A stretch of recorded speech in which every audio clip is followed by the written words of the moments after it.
WKAT now comes with the new and important podcast formula. That's right. WKAT will now be broadcasting the best podcast in North Central Indiana. And now we have on the line Henry Jenkins. And Henry is calling us from Dallas, Texas. Just want to say y'all rock, man. If you'd like to join the conversation, call in during filming hours. But wait, there's more. To make sure you don't miss the action, get in touch with us on other social media platforms. Twitter. Tweet. Instagram. Facebook. And YouTube. Links found in the description below. WKAT Podcast is fan-funded at PayPal. And there it is. WKAT Podcast. And now, live on YouTube, with your hosts, Michael J. Cash and Anthony Green. WKAT.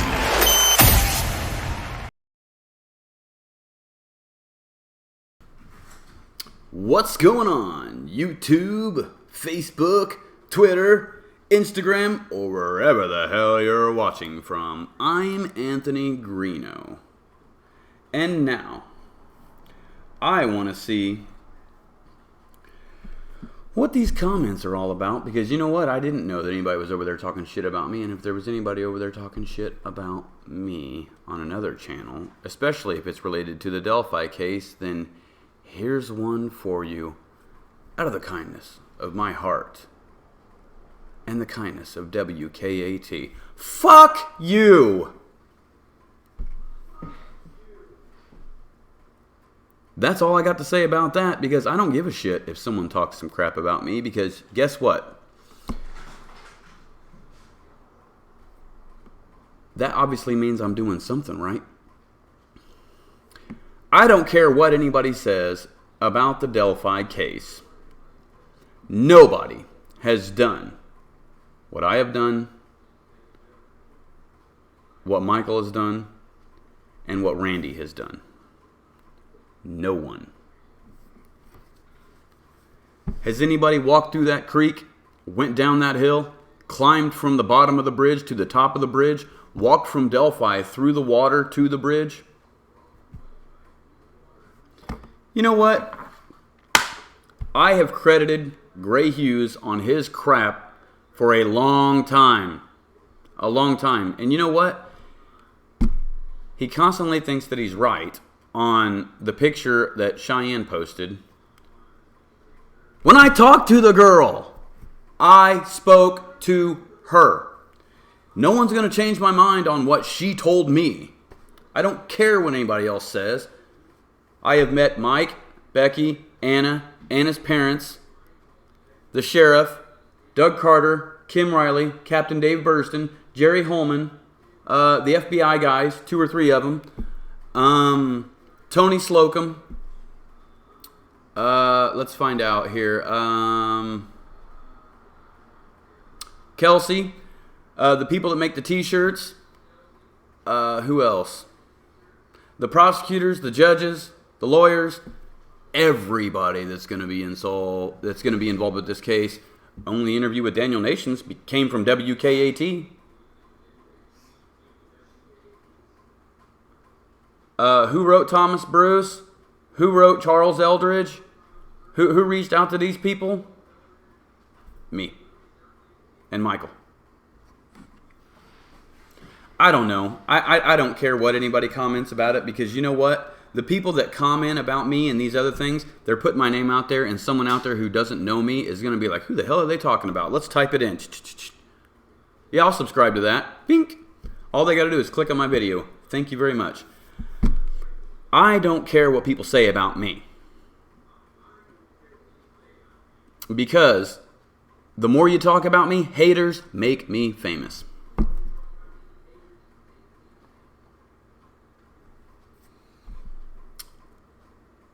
Good evening. Uh-oh, Annie Mae said, guys, down the hill.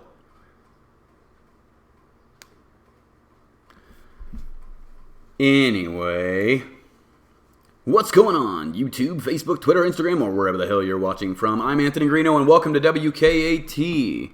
I've been offline for a few days, and yes, my videos have been down. I took them down because I felt like taking them down, and so I'm going to restructure some things and change some things up, but not really a whole lot's going to change. If you're buffering, hit that refresh button, and you will be fine.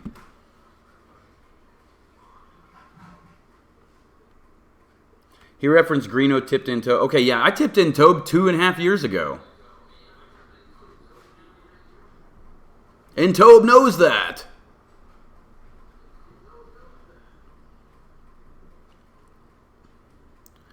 And you know what?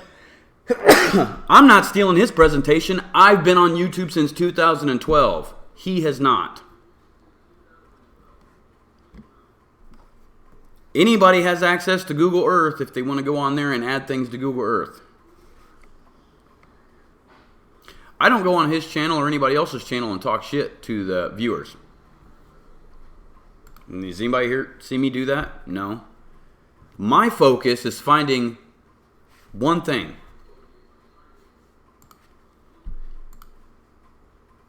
One thing, ladies and gentlemen. That is the only focus I have, and that one thing is going to be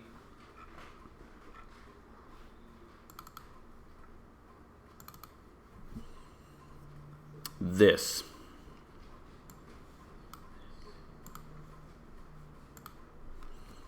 That's my focus. And it should be yours.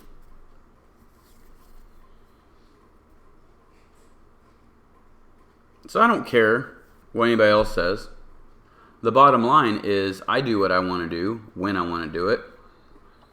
It's about finding that guy. Not getting the subs, not getting the viewers, whatever. Because at one time I had more subscribers than anybody.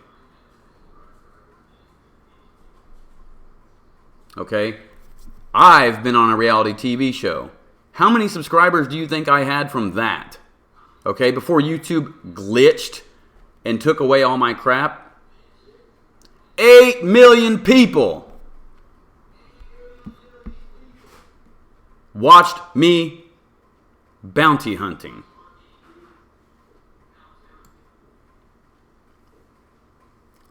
That's quite a lot of people.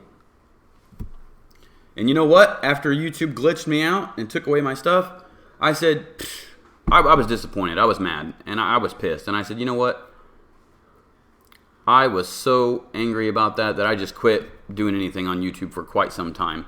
And then kind of changed it up and got into some different stuff for a while. And then eventually the Delphi case happened and I started doing this. And then I got back into doing this again. So how is everybody doing this evening? Does anybody have any questions? I've got some answers for you. You can have a seat.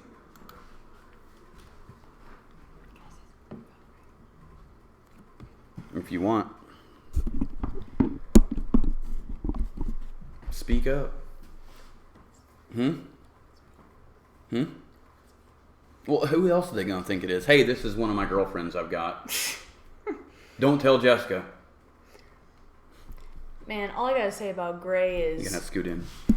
F that dude. I've sat here since like November and watched every video Anthony's put out, and I can't tell you how many times he's credited Gray Hughes. All the time. That dude's a joke. That's all I gotta say. Yeah, it's Sully. Yeah, funny, Bama. One of my girlfriends, Sully. Yeah.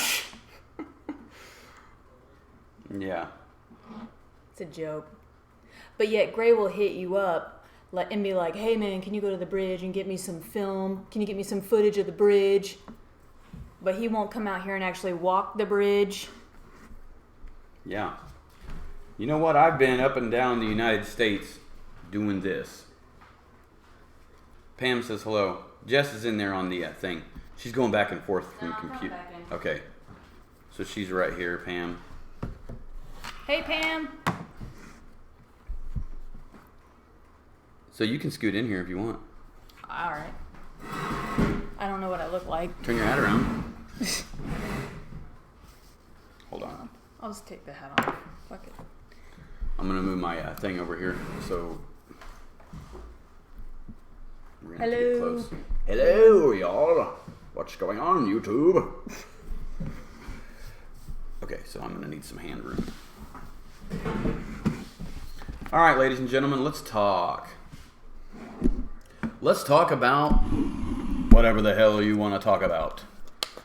So, yeah, you know what? And I don't steal anything from anybody, any idea from anybody. What I do is if you guys have theories, questions, things like that, like people say, how long would it take for you to watch, I'm sorry. Thanks, Nicole. Let me use this one as an example. Can you climb up from the water to the bridge and be able to get on top of the bridge? I went and tried that. No, you can't. What's it look like if there's a man behind the tree? Well, I put a man behind the tree dressed exactly like the bridge guy, or what I felt was close to it, and videoed it with the girl standing in the same spot to show you this is where they were standing, this is where blah, blah, blah was standing. You know what? I'd like him to come out here because you know what? If you got something to say to me, dude, then step on up. Yeah, seriously.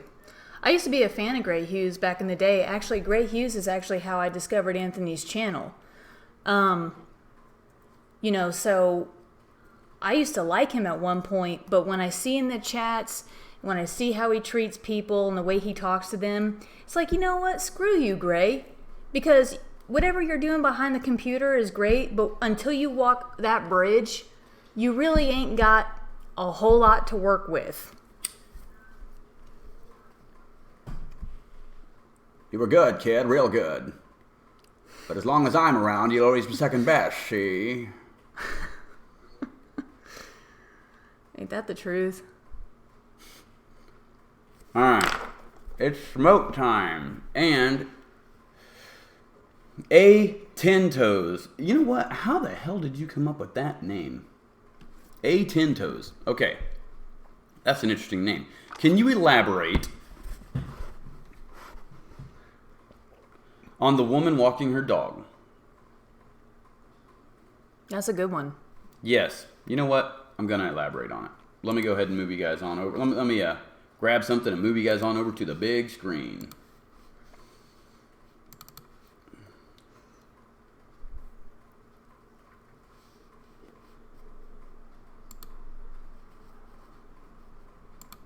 Yes, I can.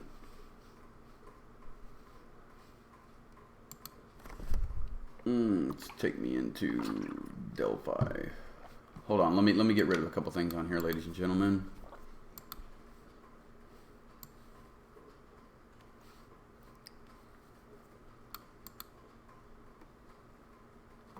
When a baby is born, mom says, does it have all 10 toes?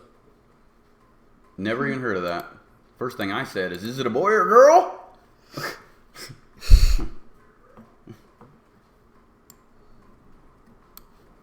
All right.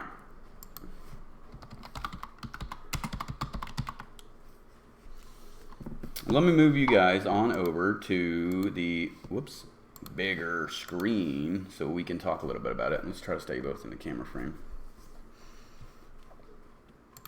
TV screen. All right. I guess we don't need to be right now.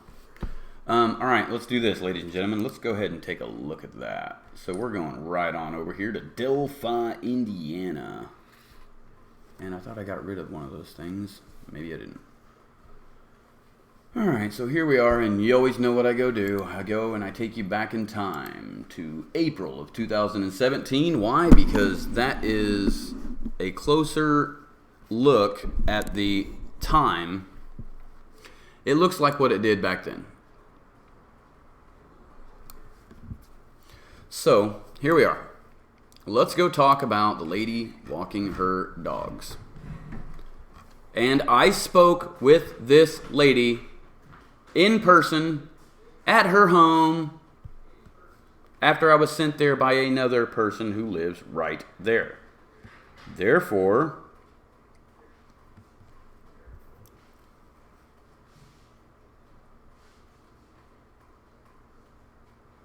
yeah, you know what? Anybody uses Google Earth. Anybody can use Google Earth. You know what I mean? And because my YouTube name, you know what? In my videos from way back when, on some of the thumbnails, I was putting Anthony Greeno Investigates long before that name changed. His. And you know what? Okay, you want to know where I got the name True Crime Investigates? I asked everybody to tell me what sounds great. And also, this was my goal on this. When you go on YouTube and you type in true crime, the first thing you get is True Crime Daily. And so I wanted myself to rank up there with True Crime Daily. And there was True Crime Podcast, there was True Crime this. And so I put my name as True Crime Investigates because I wanted it to show up right there at the top. And that's what it did.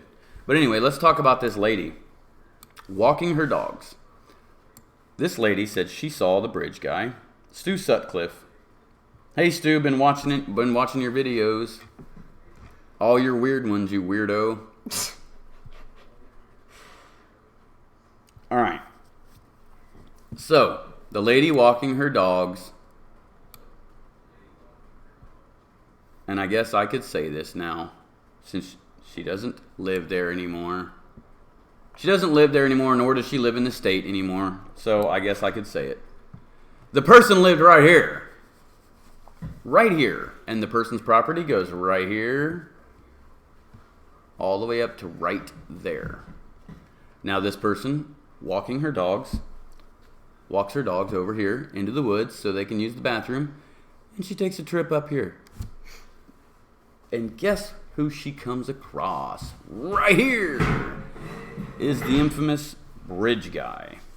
She comes across the bridge guy right here in this general area because the dogs barked at him. And she's walking back through here and she says hello and talks to him. There are trails, and they're not like the trails, but there are trails that come through here. And there's I Hate Liars 2. Moderators, get rid of I Hate Liars 2. Gone. That's Mike Cunningham. Goodbye. Block him. Please. I Hate Liars 2. Gone, Cunningham. And fuck you, dude.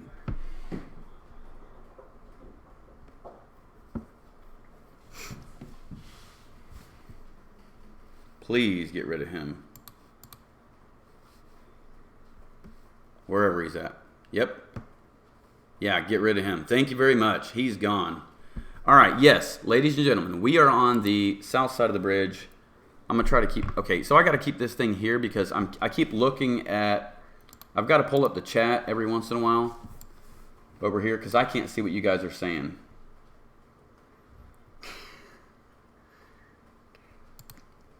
Yeah, there we go. Gay Hughes. Block sick of idiots. Yeah, we're sick of idiots. Is that Cunningham too? Okay. Who was it that said that? I don't know. Gray said that that your viewers are idiots. Oh, I don't know. You know what? He thinks said everybody's that? idiots. I know. Let's forget. Everyone's an idiot according to Gray Hughes. Yeah. Let's go over this. All right. So, you got that pulled up? Yeah. Then I can close mine down because mine will die real quickly. All right. Here you go. You want to use this? You can. All right, ladies and gentlemen. So, yes, we are on the south side of the bridge. The girls came from this way. They walked down the bridge. And at 12:30 p.m.,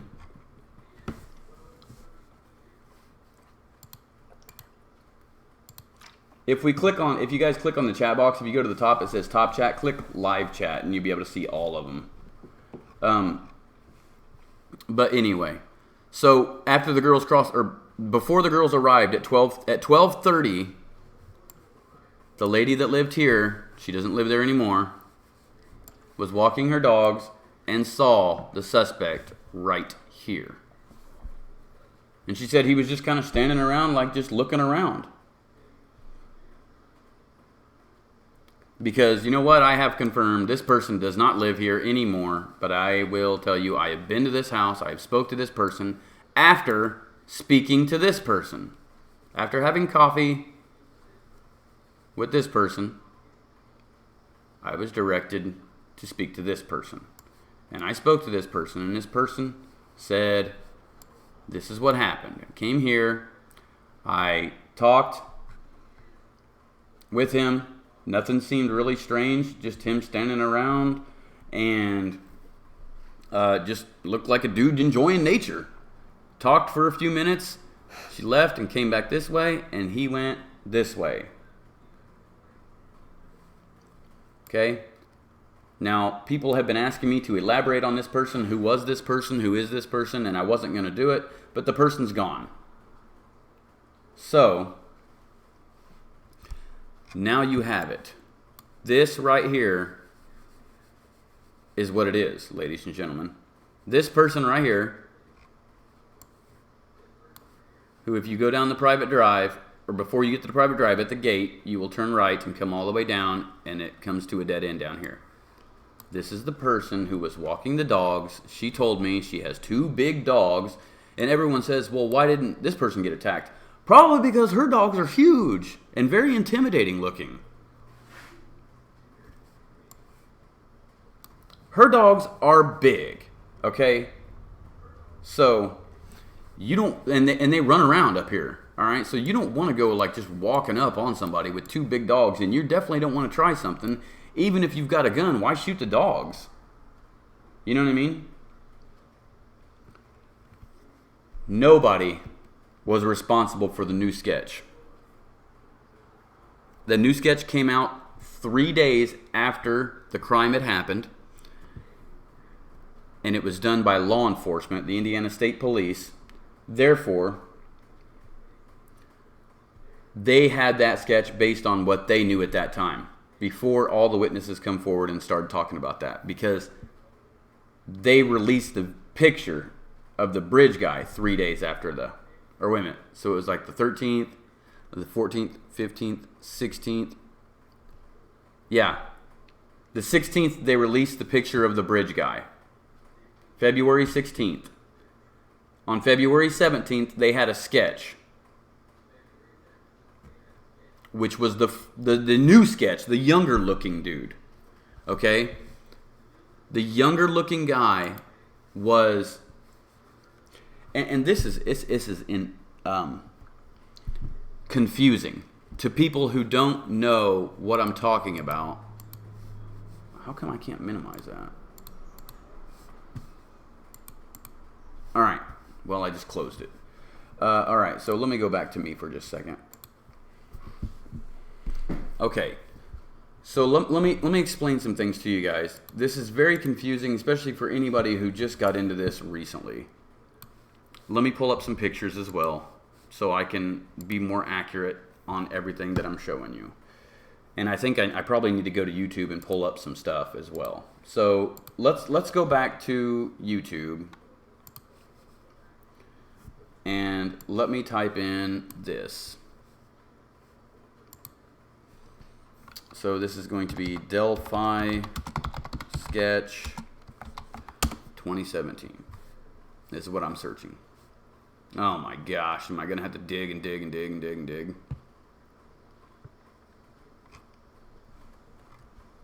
Ah, there it is. There it is. Okay. And let me see if I can get this closer to you guys. Oh crap. Hitting all sorts of buttons. I don't have enough space on this thing. There's not enough room on this table. Alright, ladies and gentlemen, hang on just a second.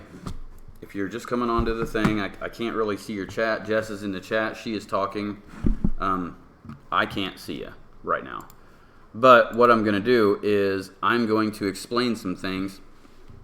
Alright, so here we are in the first press conference, releasing the sketch. Let me make sure my volume is all turned up for you guys. That way you guys can hear it. Okay.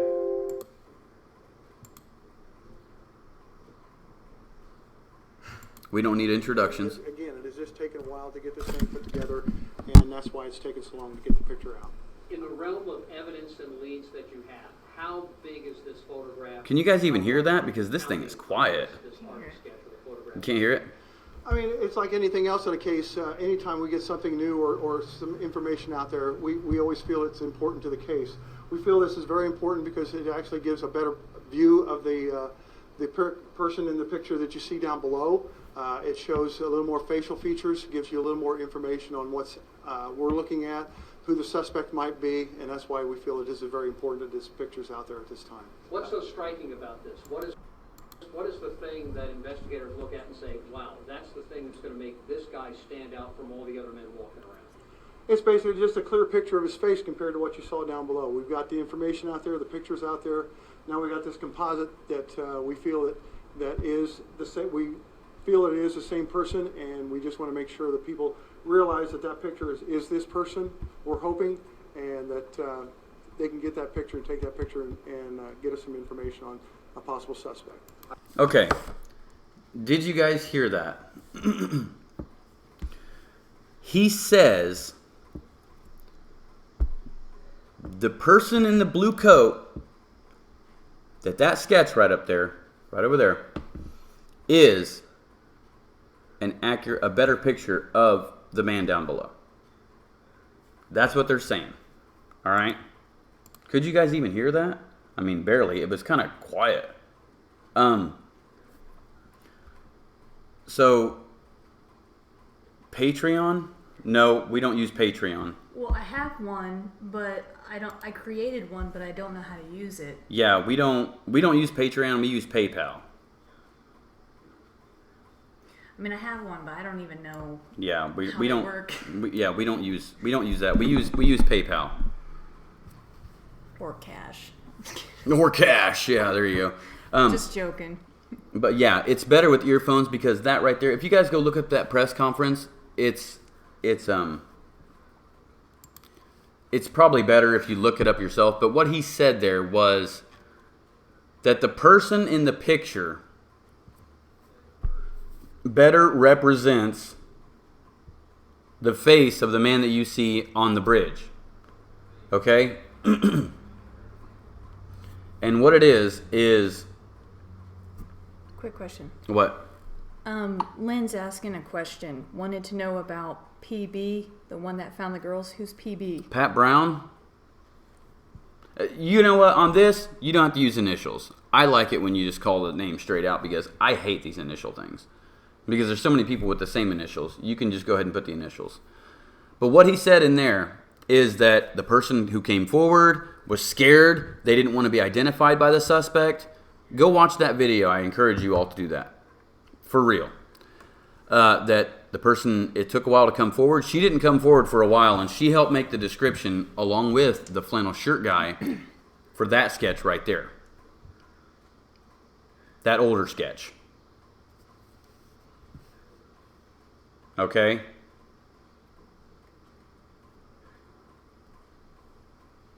What's IG? She don't have one. What's an IG? Instagram? I had Instagram and got off of it for a while. I may make another one depending on. Just depending on. These trolls will take all your pictures and use them on porn. Probably. That's what they do. Have. Dana, I haven't seen your question. What's your question? I'm sorry. I don't really have the chat pulled up a whole lot because I can't see because I'm trying to look at other things. So Dana asked the question and she will... Yeah, okay. So here, okay. Also, yeah, there you go. What I was going on along with, Captain, was basically the same thing. That they came out and said... I'm going to go reference your video. Okay? I'm going to go reference your video where they said that. Oh, man, dude. How am I supposed to find that? Yeah, I don't know what I'm doing right there. Okay, here we go.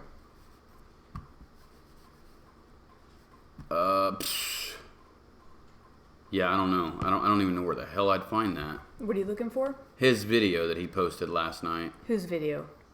His. I just watched it. I just liked it. Oh, man, dude. You know what? It's going to be impossible for me to find it. Who is it? Him, Captain Howdy, Oh. right there.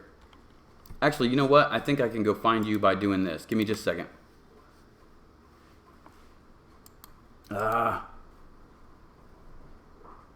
What? No.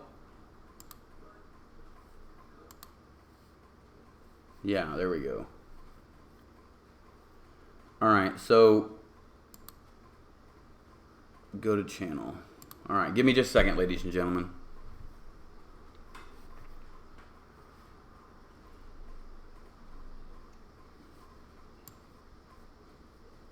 What the hell is going on here? Yeah, I'm having like so many issues with my computer right now. I don't know what's going on. It ain't working. It's like screwing me over here. That's what it loves to do, is screw me over. Okay, yeah, I don't know what's happening. It won't let me go to it. I can't. You know what? Would you get off my girlfriend?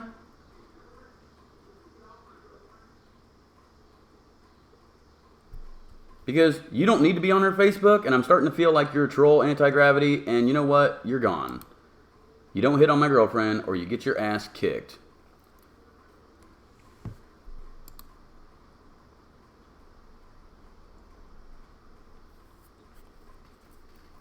What was the last thing they wrote? Just asking me if I had a Facebook. Yeah, you know what? It don't matter if she's got a Facebook. And if she does, she ain't adding you. So, yeah, they also said that about the new sketch, that the person in the old sketch, that they're both not the same person, okay? That the older sketch is now cleared, but the newer sketch was actually released 3 days after the crime. Now, why? This is my big question, everybody. Why did they release the new sketch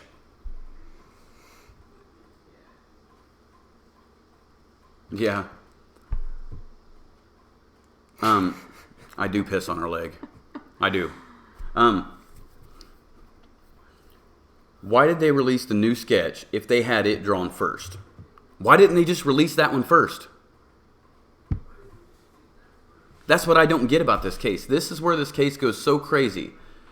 So you're telling me that they drew this sketch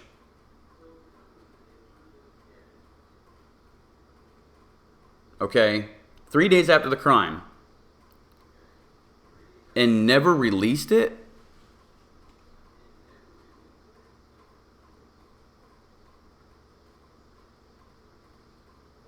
You know what? That's a troll. That's the same person right there. The cute blonde is my girlfriend, and you are Mike Cunningham.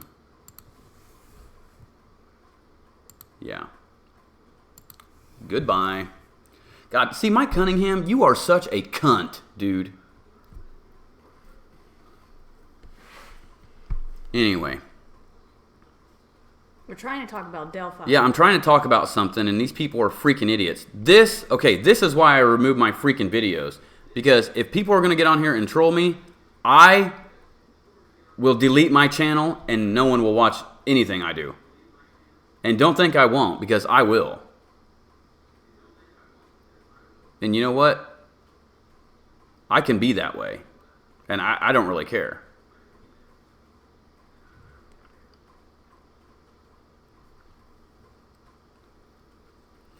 Yeah, and that's why they said you never thought we would take it in a new direction. But you know what? Still, even though they're saying they're going to take it in a new direction, I don't think that they know what they're doing. I don't think that they know anything. I really don't. I don't think that they know anything. I think that they're just saying this because really it's the same old song and dance. 1 year ago, at the 1 year press conference, or a year and a half ago, they said, we just need one more tip. It's that one tip of someone calling in and saying, that's my dad, that's my brother, or something like that, right? And then,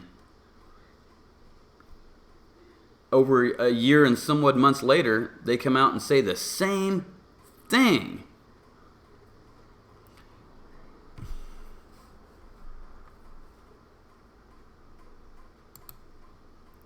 Everyone's saying the same thing. Somebody knows who this person is. Somebody recognizes that voice. Yeah, and you know what? JonBenét press conference, what was her name? Sydney Loof, when her dad came out, when Aubrey Trail and Bailey Boswell were arrested for that, they came out, her dad came out and said the same thing. Somebody out there knows who this person is. Somebody knows something. We need that person to come forward. That tells me, ladies and gentlemen, that is something that the FBI tells them to say. For sure, all these people just don't come up with this all over the United States and say the same thing. It is an FBI thing. Are you going to talk about, and I'll just say are you going to talk about your other possible POI? Nope. And I don't want you to mention that either. Sorry. Nope. That should never be mentioned. I don't talk about any persons of interest, okay, that I really truly suspect.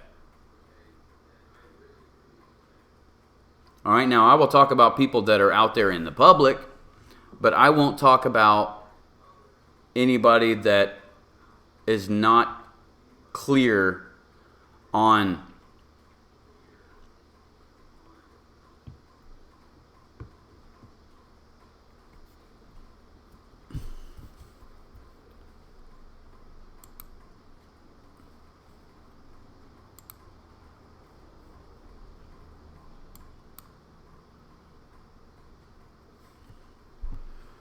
You see what I'm saying? I'm not going to talk about the people that don't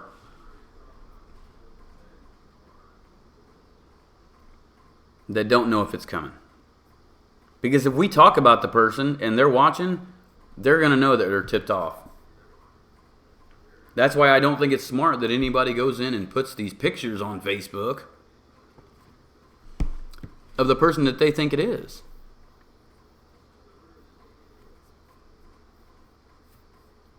I mean, who else? I mean, I like how you and Kat can have different opinions, but still talk to each other and have good conversation. You know what I mean? Yeah, Dana, what's your question? I can't see it. Is Dana asking me a question? Let's see here. She says it's up higher. All right, hang on one second. Yeah, if you say anything remotely trollish, gone. The new people that come in,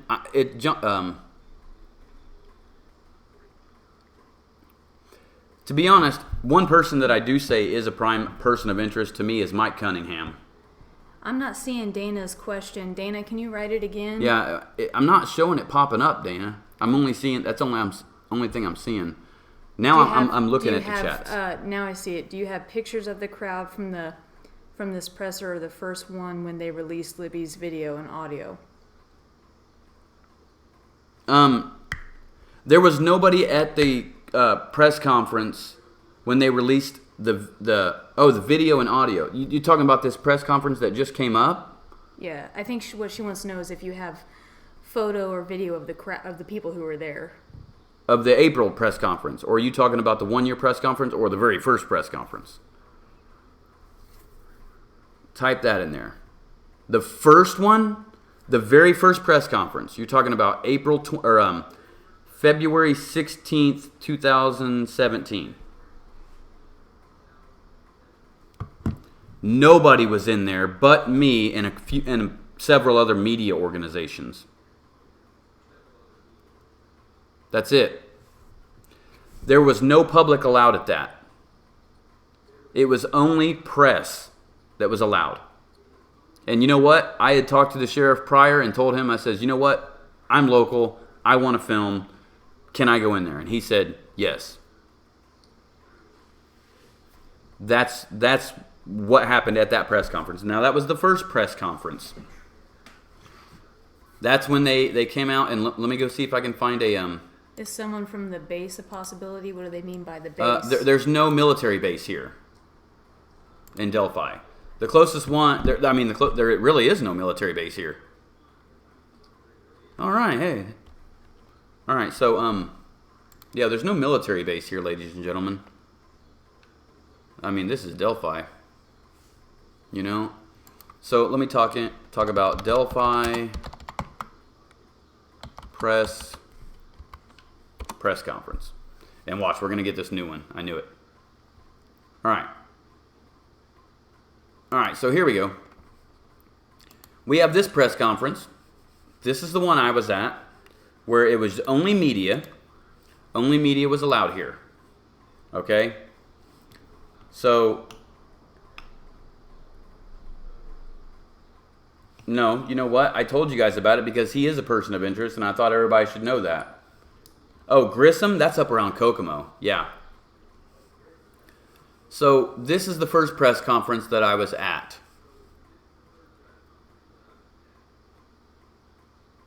All right? And this is, there was only people there that was press. And this was at that same church that they did the prayer vigil at. The big church there in Delphi. All right? So there was this press conference, and then we can go over to the next press conference I was at. Well, actually, there was another one before that. This one right here, I was at this one. When they identified when they said the bodies, I was here. Okay? I was at this one. There was media in there, and there was some locals in there. Not a lot of people in that one. All right? I was here at this one, standing outside. I was there at this one right here. And I was at this one. This is the 1-year press conference right here. I was here. All right? So this was the one at the trails. Now, at every single one of these, 3, and then I wasn't at the new one in April. I wasn't there, but my friend Tony was there. That's a good one. You know? The So one what? that Faith is talking about. What's she saying? Where's the one where Tobe said that the video is something nightmares are made of? No, Tobe didn't say that. It was Jerry Holman. Jerry Holman interview. Look up that.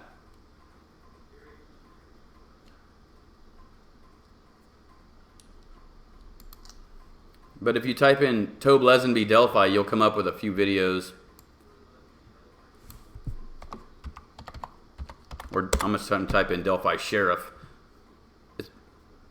There's this one. Okay.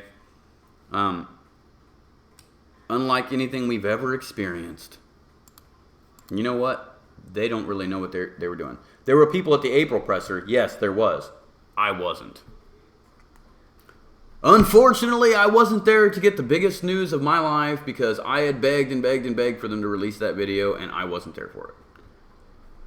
No, they won't release any more recordings, I'll tell you that, because I had begged and begged and begged for them to release the recordings that they had.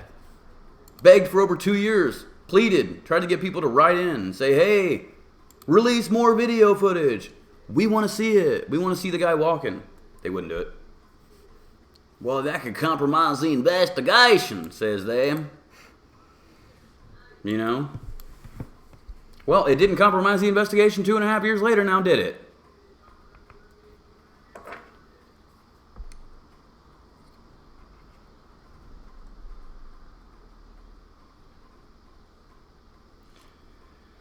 Okay, go back to the lady you saw a man at 12:30 p.m. on the south end of the bridge. No one else saw him between 12 p.m. and 1.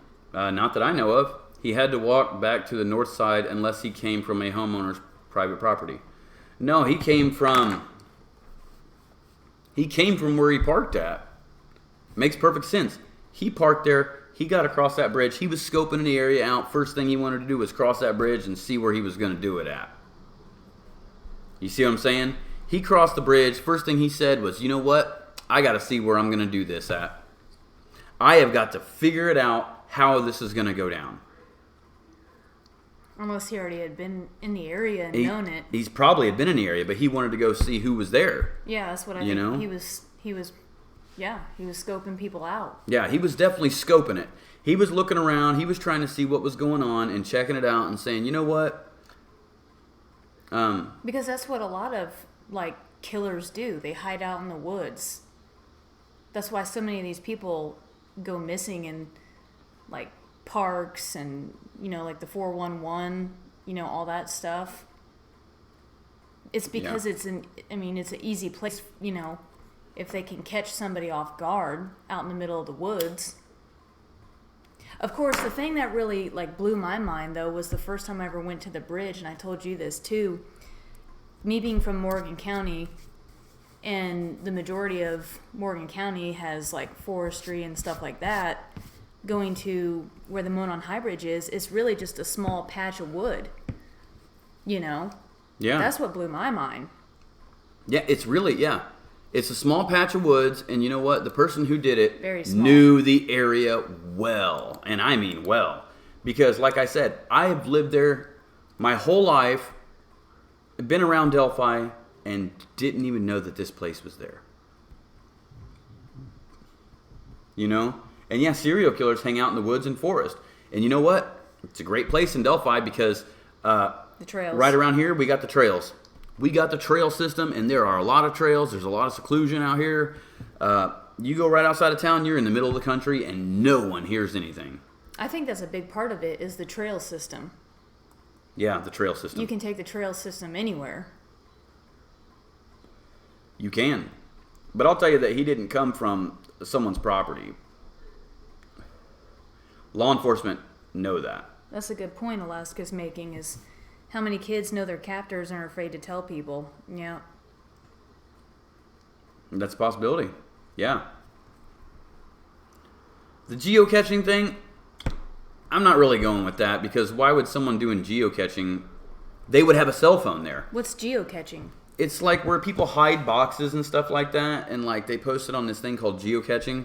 Oh, and it's got items in it, and you can go there and get the item. If you can find it, you get the items, and you can put stuff in there too. And then other people, you give a clue to what it is or where it's at, and people go find these things. Now, I'm not going with the geocaching thing because Randy did find the box, but let me show you where he found the box. Yeah, Randy showed me actually where he found that box. He found the box way up on the. Hold on, let me go ahead and pull this over here to the bigger screen for you. Randy found this. Delphi.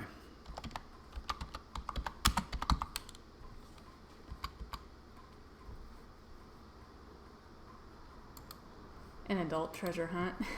It is an adult treasure hunt. That's exactly what it is. So Randy found the geocaching thing way up here. Way up here. It's right up in this area right here. The bridge is way down here. The girls are dropped off right here. It was right here. Right around in here is where he found that. Okay?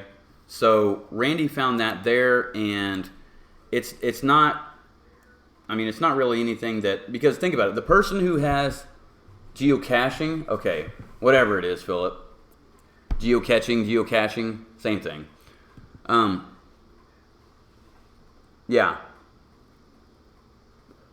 It's far away, so the person who was doing that, the FBI has the ability to pinpoint, because if you look at the Sidney Loof case, the FBI was able to track down every cell phone that was in that area at the time. Which tells me that the suspect probably didn't have a cell phone. Got another question. Not on him. What's the question? Greeno, answer this. Why haven't cops said anything about the new pics versus the old pic? And why haven't they said anything about the case since the new press release? Why not? From Dustin Andrew. I'll tell you why, Dustin, because they don't know anything. They are completely oblivious to what is going on. They are just banking on a tip where someone calls in and identifies the exact person. And if they don't get that tip, they're not going to make an arrest. And so they're basing this off of, can you identify the man in that video? No one can tell who that is. Little Al said, what do you think Carter meant by the Shaq reference? I think that he's talking about a biblical reference. He's talking about, the Bible, faith, things like that. You know what I mean? I think he's just trying to Have a point of reference. yeah, basically saying, you know what? Evil lives among us. He's been saying that since day one. Yeah, he's talking about the movie called The Shack. You know, it's a movie where like a little girl goes missing and stuff like that in the woods. It's like, what? Now, why would you say that? You know, why would you mention that? Like, is that just, did that remind him of Delphi? It's a story about a man who forgives the person who murdered his kids. Yeah. Okay, there you go. Yeah, because we did watch the trailer to that. John Edgar said shack is a military term for over the target. That's interesting. Okay. Yeah, Lily, I think Carter was just saying good will win over evil. I Yeah. agree. I think he was too. I think that he was saying that. But one statement made by Carter really, really made me like, what? Why would you say that? He says that when he takes his last breath on earth, he'll be thinking of the family of Abby and Libby. Why? Out of everything that's happened in his life, he's going to be thinking of Mike and Becky and Anna? Well, because it's been probably the highlight of his whole career and probably his whole life. I mean, it's probably the most, notorious crime right now in this country. Yeah, but why? Why? What Because makes this it's crime? unsolved. Yeah, but there's a lot of other crimes. There's serial killings going on. There's things like that going on. What makes Delphi the highlight of the world right now? That's what I want to know. Because we don't even know anything. I think what's so intriguing about the case, and I think a lot of people will probably agree, is Hey, the Mark. fact that we have this guy on film, we can hear him, but we haven't caught him yet, and that's why so many people are, just so intrigued and perplexed by this whole case. That's what I think. Yeah, John Edgar, the home state of the Vice President of the United States, Columbus, Indiana. We Yep. was just there. Also home of Tony Stewart. Actually, when I worked at Millionaire in Indianapolis at the airport, I actually knew the pilot of Tony Stewart. Talked to him several times. Got to see his plane. And I worked at Millionaire and I worked at FedEx, and I got to see Trump fly in quite a bit. It was pretty interesting. It was pretty neat. Wow. Does Logan let people hunt in his area? To be honest, Lynn, I couldn't tell you. I couldn't tell you what Ron Logan does. You know? I could not tell you. I wish I knew. Well, and what blows my mind is, like if police can track burner phones, And they can. why can't we find this guy? Do you think it will be solved? Dustin wants to know. You know what? I think it's going to be a slow process. Yeah. Hey, Mark, I just had this thing pulled up because we were just talking a little bit about the Delphi case. Nothing really in particular. Just as people bring up questions or comments, I'm just kind of referencing points on here.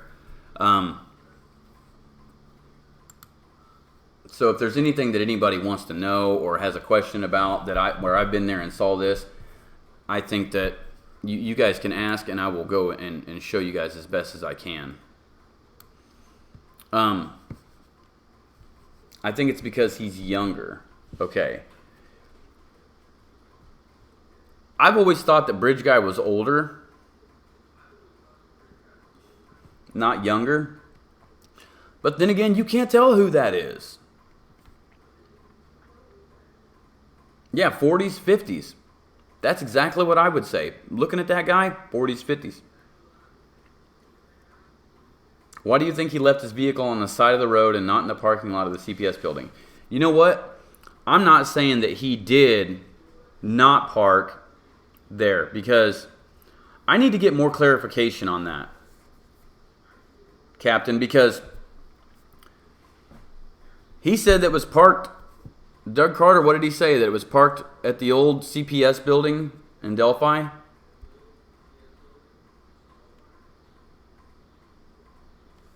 Or did he say on the side of the road? Now, Kim Riley said parked on the side of the road, but what did Doug Carter say? Does anybody know? You know what? Let's go look. Let's go look. Because we can't fully know unless we know.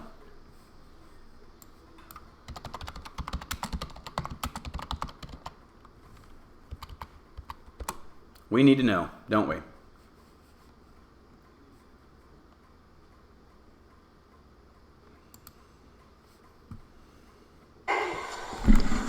Information's being released today is the result of literally thousands and thousands Don't do that to me. of hours of extraordinary investigative efforts by Delphi, Carroll County, the FBI, the Indiana State Police, and countless other agencies. Go turn my computer off. This community surrounded us some 26 months ago. It's going to buffer. You're just going to have to deal And you with it. did everything you could to support us, but most importantly, Let me kill some of you this. surrounded the family of these two little girls. Let me kill some stuff on my phone, ladies and gentlemen. I think it's clogging up the bandwidth here. Give me just a second.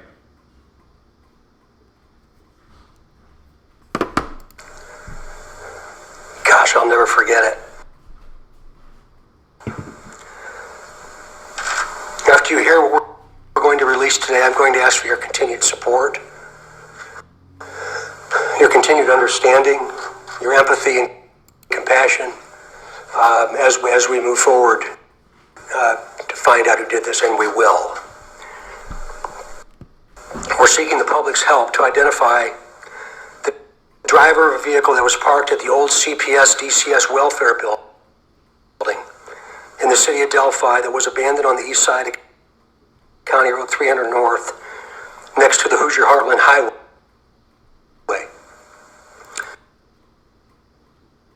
Okay, he says that was parked at the CPS welfare building.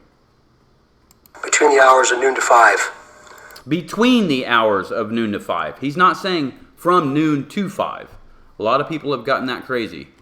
Okay, they're saying he was there from noon to 5. He says between the hours of noon to 5.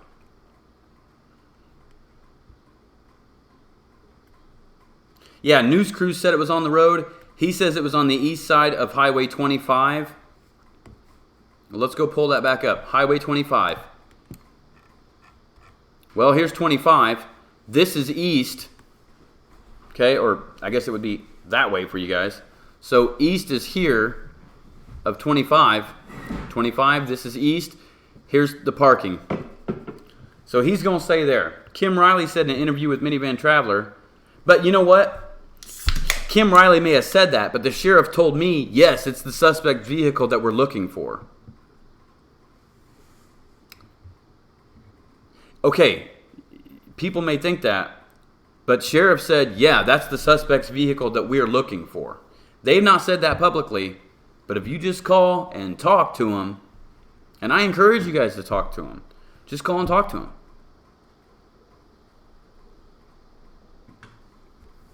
He'll tell you, yeah, that's the suspect's vehicle we're looking for.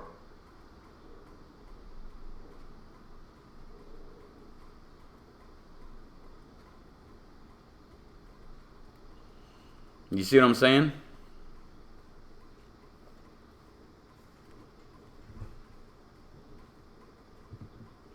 Okay, so how the hell do they 100% know for sure fact that the suspect is younger, and from there what proof do they have?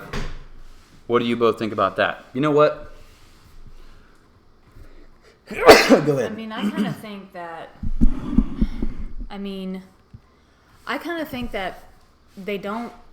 they might, like you said, I think they might have an idea of who it is, but I don't know. I sometimes wonder if they actually have an actual... There's been plenty of persons of interest, but it doesn't really seem like... Sometimes I question. Yeah, and you know what? I do too. I don't know what to think of it. I mean, there's been a lot of persons of interest. I mean, Daniel Nations fit the description really well, but Got you 12 cut. Yeah, Daniel Nation spit the description. Thomas Bruce looks like the old sketch. Yep. You know, a bunch of people look like that. A bunch of people look like that. Keep an eye on the comments. Tell me what people are saying. Okay. I got to look something up. Yeah, there is a lot of different information out there, Dana. You're right. That's why this whole case has been so frustrating. Yeah. And it doesn't help with the social media circus that's been going on since day one. Yeah. Hey, let me go ahead and tell you guys this. Let me go ahead and read you guys an article. I want you guys to hear about this.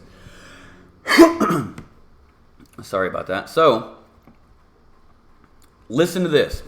Big news right here. This is going to be something good. We've all been wondering about this. Indiana Landmarks announced today, okay, so this was on April 11, 2017. Now I want you to read this, or I want to read this to you.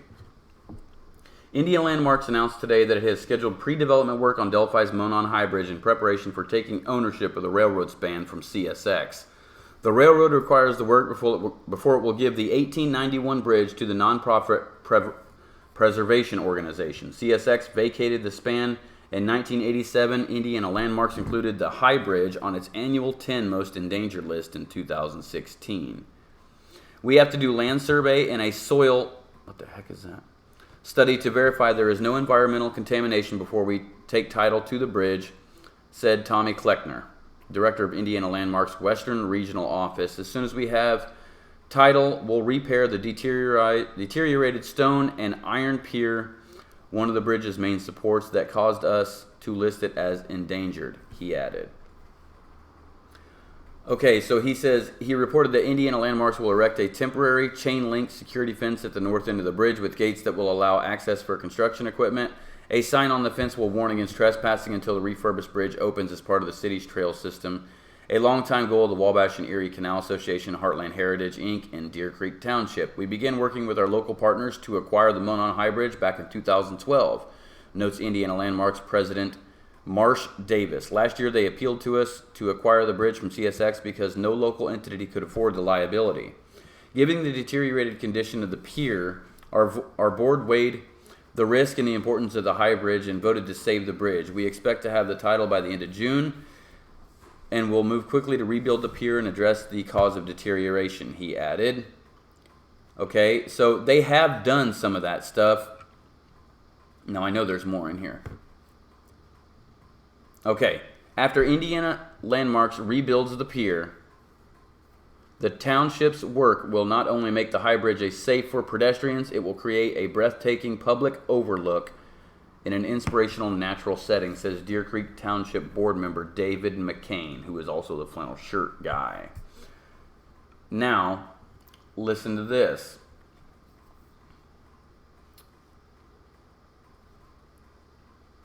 All right. It is the second highest bridge after the Tulip Trestle near Bloomington in Greene County. Carroll County is known for preserving more than 30 historic bridges for vehicular and pedestrian uses. It is imported and restored the 1914 Freedom Bridge, which is the Blue Bridge.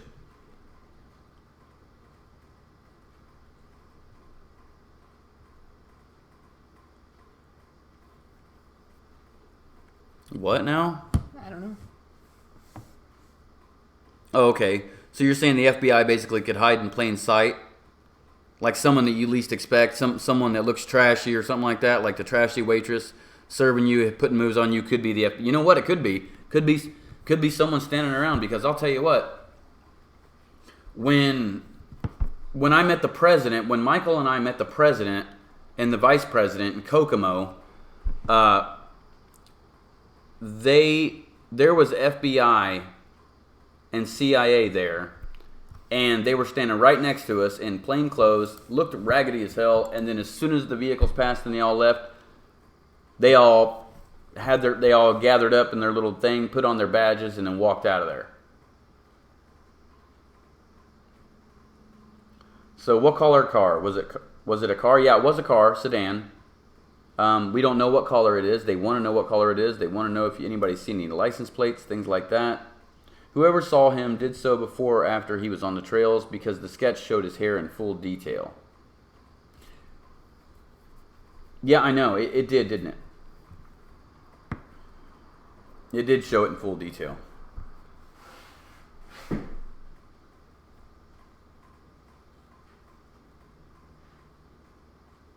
Do you both think that the family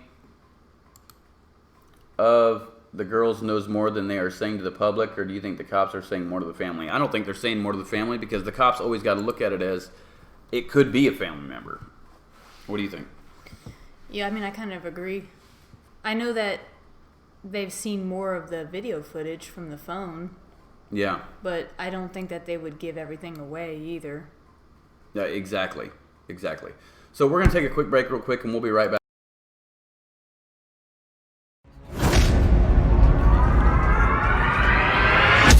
Do you want news? Or real news?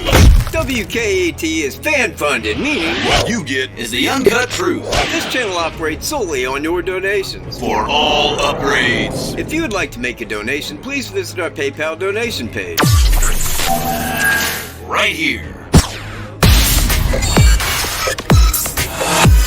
Donate, sit back, and get some truth right in your face. Your mom's preferred spot. Bam! Now that's how you donate. It means stuff to WKAT and your quality of news. So once again, click that button. WKAT.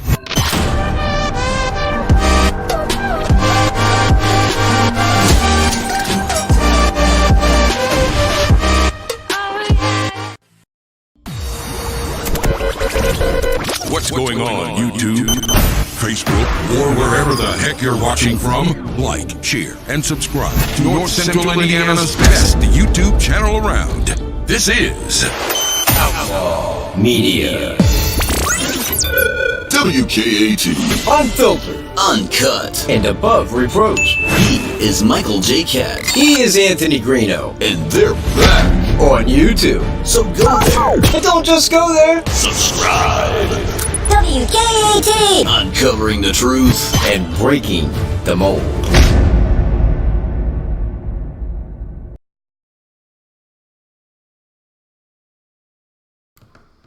Okay, ladies and gentlemen, we are back. So you just tell them about your trip out there when you went out there the first time. Well, the first time I ever been to Delphi was the first time that I went with you. So my first time out there would have been in November 2018. And, Whoever thought you'd be here now? yeah. I've been out there a total of, there's been at least 3 times. To the bridge, right? Maybe 4, yeah. To the bridge specifically. Who all, I'm just curious, who all in the chat who's watching right now, who all has been to the Monon High Bridge? I'm curious. Yeah, there you go. I'm gonna let her talk for just a minute. I want to know who all's been to the bridge. Yeah, I'm gonna take a break for a second. I'm gonna let her talk for a few minutes because Captain Howdy said, going for my first time next weekend. Faith Hodge, I have. Who else has been out there? Not me, too scary. I know Pam's been out there. Randy. Dana says she has no desire. I don't blame her. Why not? Why don't you have a desire to go there, Dana? I'm curious. I live on the West Coast. So some people live too far away, obviously. Well, I can understand why people would, I mean, even if they could go out there, I can understand why they wouldn't want to go out there because, you know, these 2 girls were murdered there, so it's not exactly, you know,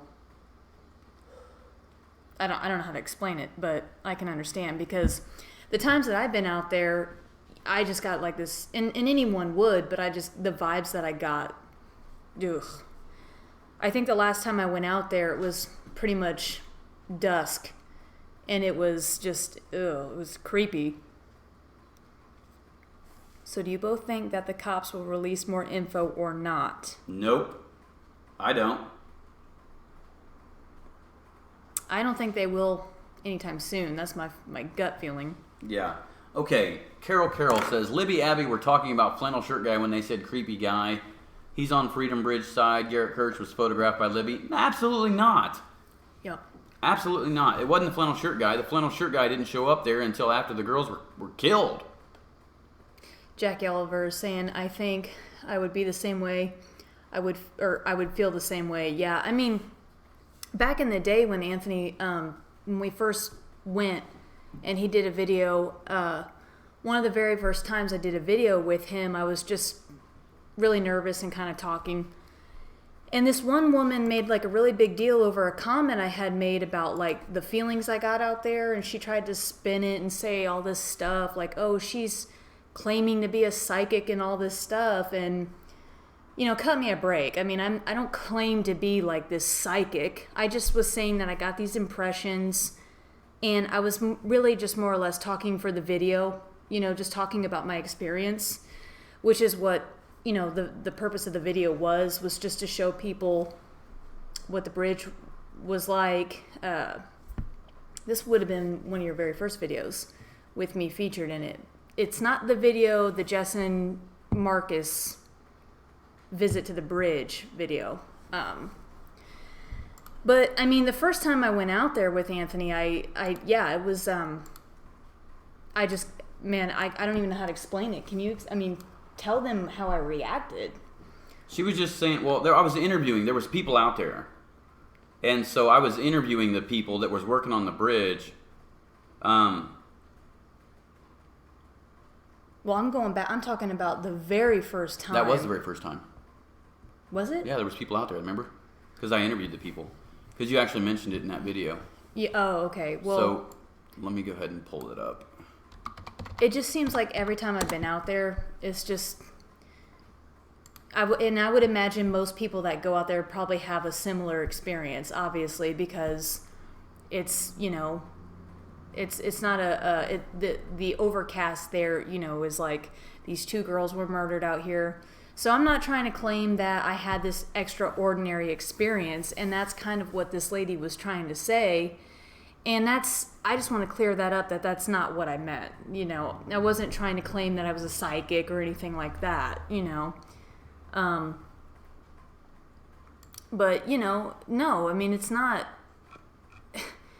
two girls lost their lives out there, it's not like I want to go there, just to... it's like these people who say that you should take down your reenactment video. Never. It's like the people that try to say that you're, disrespecting the family. Well, if his video can help someone, in any way, shape, or form, bring any kind of tip or anything, I don't really see the harm in it. I don't think Anthony's necessarily causing any harm to this case. And I know that, between you and all your followers, we all just want to get to the truth. That's really all it is. Let me see if I can play some clips of this. Yeah, this is a good video. Is this the bridge walk? No. What up, YouTube? Anthony Greeno is back. He's back at the Monon High Bridge with my friend Jess. And today, Daniel Nations, Ronald Logan. Are these men cleared of the Delphi murders? Find out. Also, what the hell is happening at the Monon High Bridge? Guess what, YouTube? We completed our investigation into the missing money. Are they fixing the high bridge? You're damn right. What did he just say? You heard it. They're fixing the high bridge. So give it up, ladies and gentlemen. A big round of applause. All coming up right now on Anthony Greeno YouTube. Keep sub style.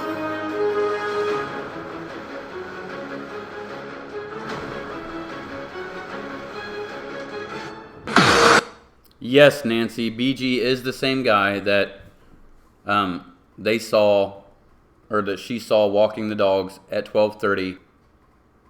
Same guy. Go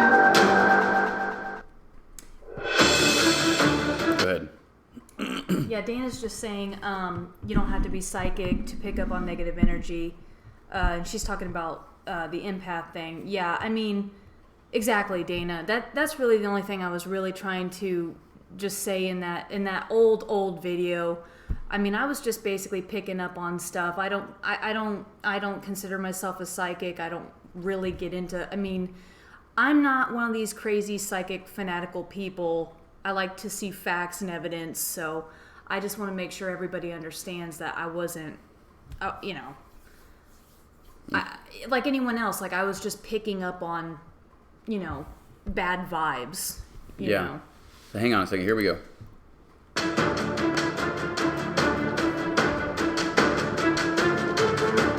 My name is Jess Milhoff, and basically went out to the bridge yesterday with Anthony Greeno. I found him through Gray Hughes' YouTube channel, actually, and thought it was really cool what Anthony was doing, going out to the bridge and all his, investigative videos. So I got in touch with him, and, he took me out to the bridge yesterday, and it was really cool. I've been wanting to go out there for quite some time now. Being an Indiana resident and everything. Thanks, Bama. First impressions, going out to the bridge, when you pull up on the location, it doesn't...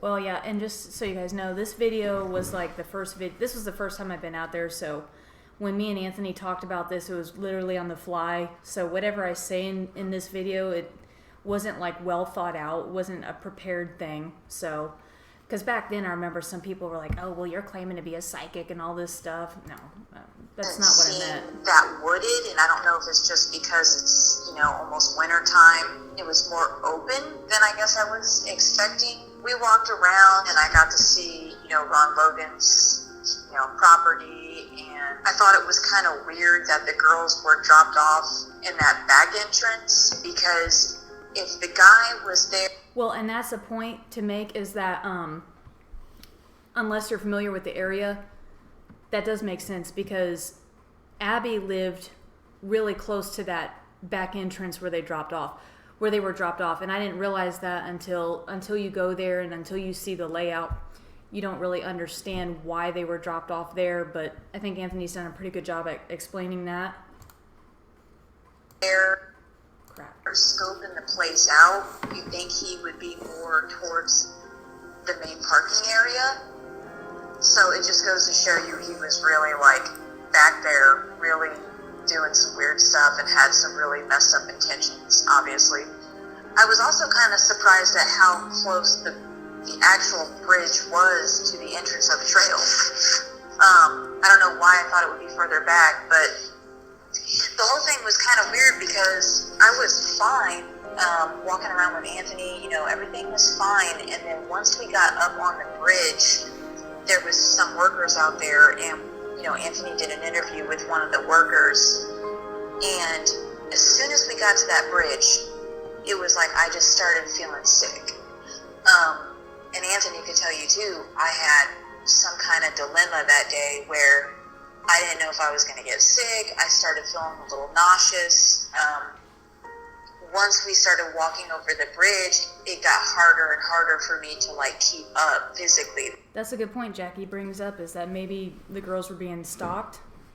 I always kind of wondered about that too, that could be a possibility, that maybe the girls were being stalked. They said that JonBenet Ramsey, they say that her killer had been stalking her for quite some time. He was going to her pageant shows and stuff.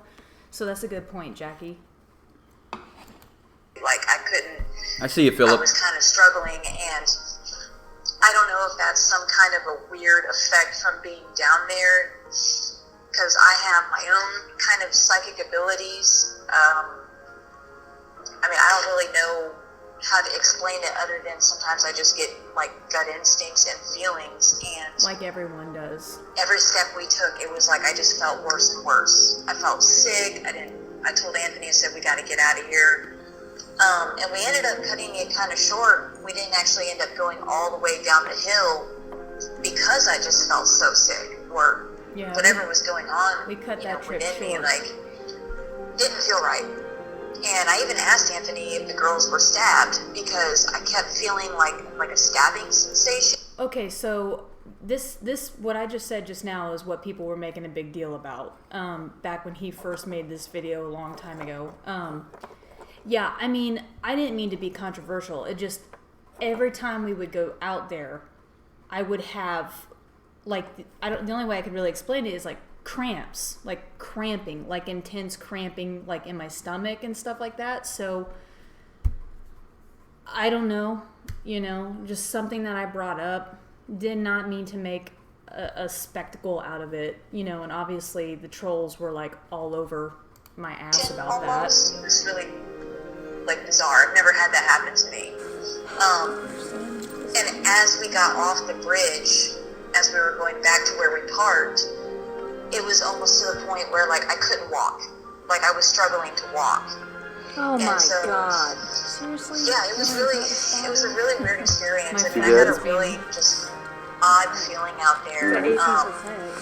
Sadness, obviously, for the two girls. No one deserves to lose their life like that in that manner. I mean, obviously, Yeah, there's our campsite. I just think it's crazy. I mean, this guy obviously knew, upon seeing the land, he obviously had been scoping the land out. Most likely had been there before. So it just, it was pretty surreal being down there. I mean, it was a really good experience, but, I started getting these feelings, and, I told Anthony, I said, we gotta get out of here, because I don't know if it's this bridge or if it's this. Well, another thing that I would like to say, just now that a lot of time has passed and, every day as we live on with our lives, we gain more understanding and we mature, is when I look back, it's like, really, I just felt sad being out there, because when you get there, you do kind of feel like a sadness. Didn't you? I think you even said something about that. You do. You feel shady. You feel sorrow. You feel sorrowful. And I think anyone that's been out there probably feels the same way or can understand that and relate to it. Yeah. Their names aren't engraved. Let me get rid of this thing. Their names aren't engraved. Someone wrote their names out there with a permanent marker. And what's really ironic is that someone wrote their names on that in almost the area where the suspect was standing when this video was taken. How do you both think the suspect knew that those girls would be there, and how do you think he got away, and do you both think the witnesses are 100% reliable? So this must be... Dustin, are you a new subscriber? I'm just curious. You want to answer that for him? Yeah, he didn't know that nobody knew that they was going to be there.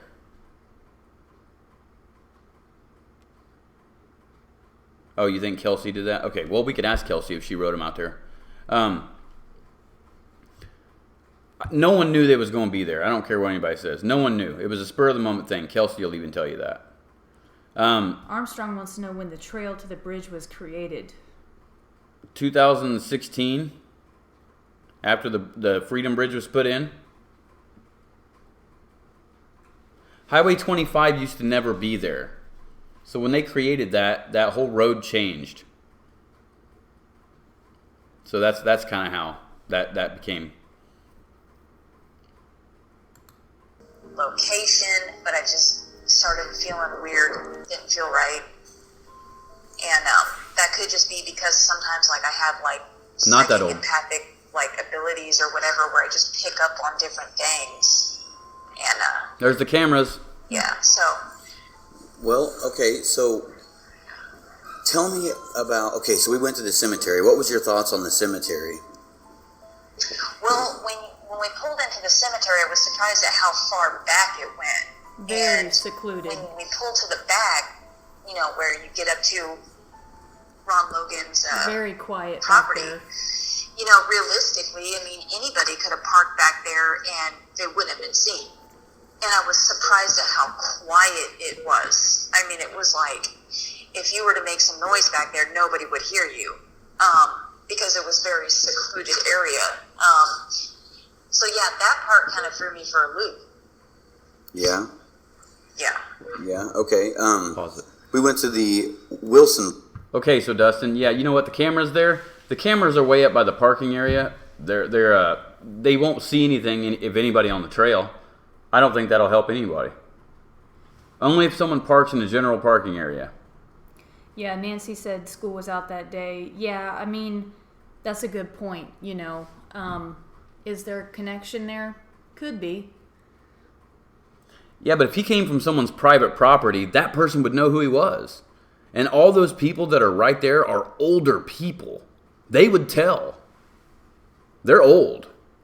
Like, they're older ladies and men right there. They'll tell. Well, I think that if he did park in the cemetery, that would be one place he could have parked where he would not have been noticed unless someone saw him pulling out. Right, but he didn't park in the cemetery. He parked at the CPS building. Well, I'm just saying, because unless you go there, if you pull way in the back, I mean, you can't be seen by the road. There's no way.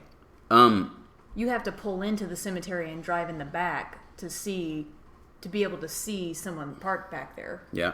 Tell Dustin what the prosecutor told you to answer his questions. Do I think the cops are using my info I have on this case? Oh yeah. I mean, okay, so yeah, I mean, I know that. What am I saying? Well, while I was in jail. Say to me? Yeah.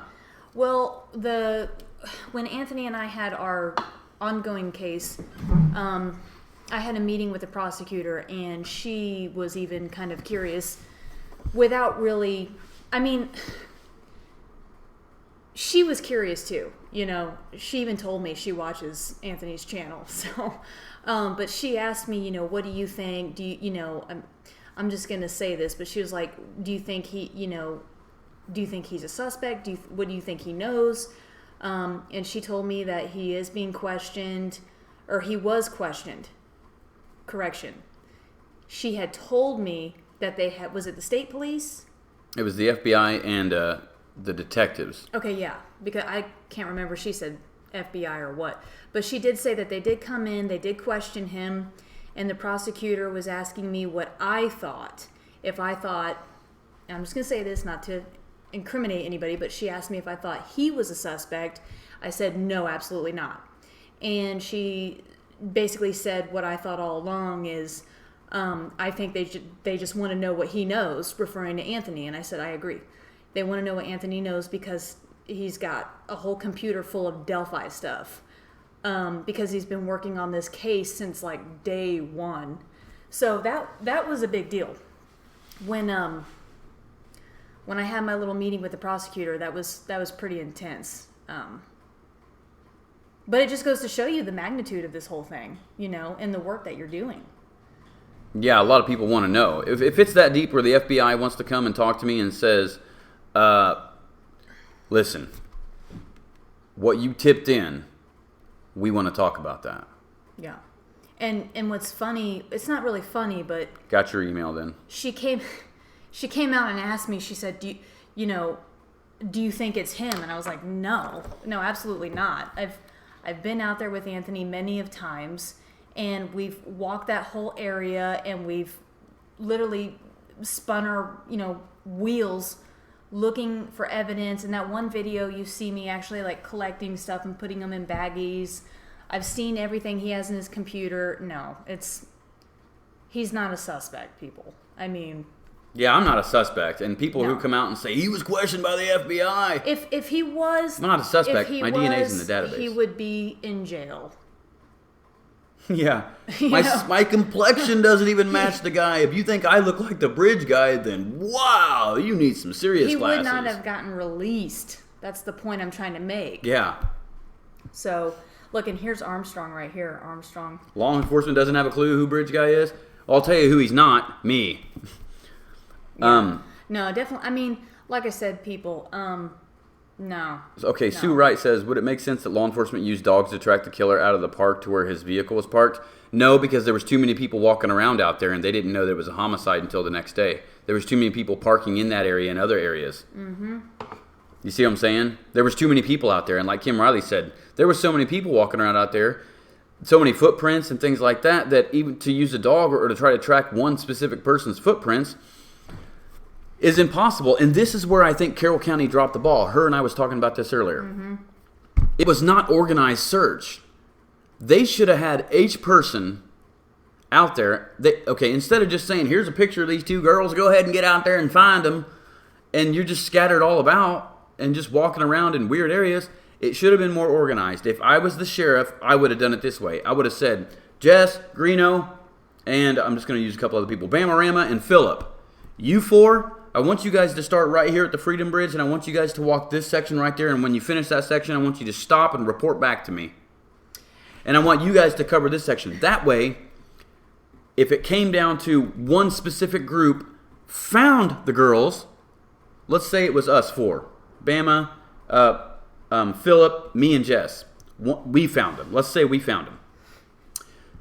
They say, stop right where you're at. Don't touch anything. Don't do anything. Boom. Okay, so we found them. Now, here's what they're going to do. They're going to say, okay, we're going to lock this part down. Now, let's see the bottom of your shoes. Each one of you. Mm-hmm. Now, all of us show the bottom of our shoes. And then they look for a footprint that's different from the rest of ours. And they can say, bam, that one right there is none of these people. They're the only people that's been in this area. Nobody else has been here. Let's track this footprint. Yeah, and you know what? You know how they found they found Richard Ramirez because of his footprint, because he had. Oh, this. And we already saw that. That's a don't new article. Don't pull it up. I'm not, but that's a new article.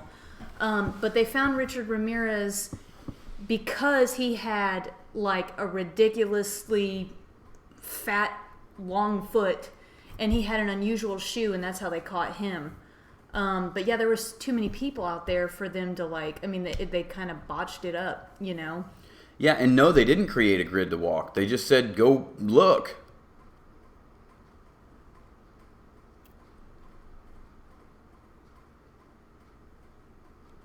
You know? Yeah, the evidence was contaminated. That's what I think. It was. Had to be. There was too many people out there walking around. I think almost every time that happens in a lot of these cases where I'm not saying, you know, all the police, but I don't know. It's just, you see it happen a lot. You want to continue playing this? Oh, yeah. Hold on, Lynn. I don't know what you're talking about. Try to explain more in detail. What's Lynn saying? She wants me to show something. Go ahead and play it. Of taking Bridge as well. That bridge that was up around the corner. Remember that one? Yeah. Yeah. Tell me what you thought about that bridge. Since I never really showed that on any of my videos. So. That was cool. I mean, it was that was okay. So I thought it was a little bit more heavily wooded back in that area. No one said what time. And that was, but yeah, it was a really cool bridge. I mean, you know. Again, I mean, anybody driving in that area, if anyone would have been walking those back roads, you would have been noticed. Yeah, like that bridge right here, the one that we just showed you guys. Yeah, you would have been, if you were walking driving back in there. that area. We can't hear you.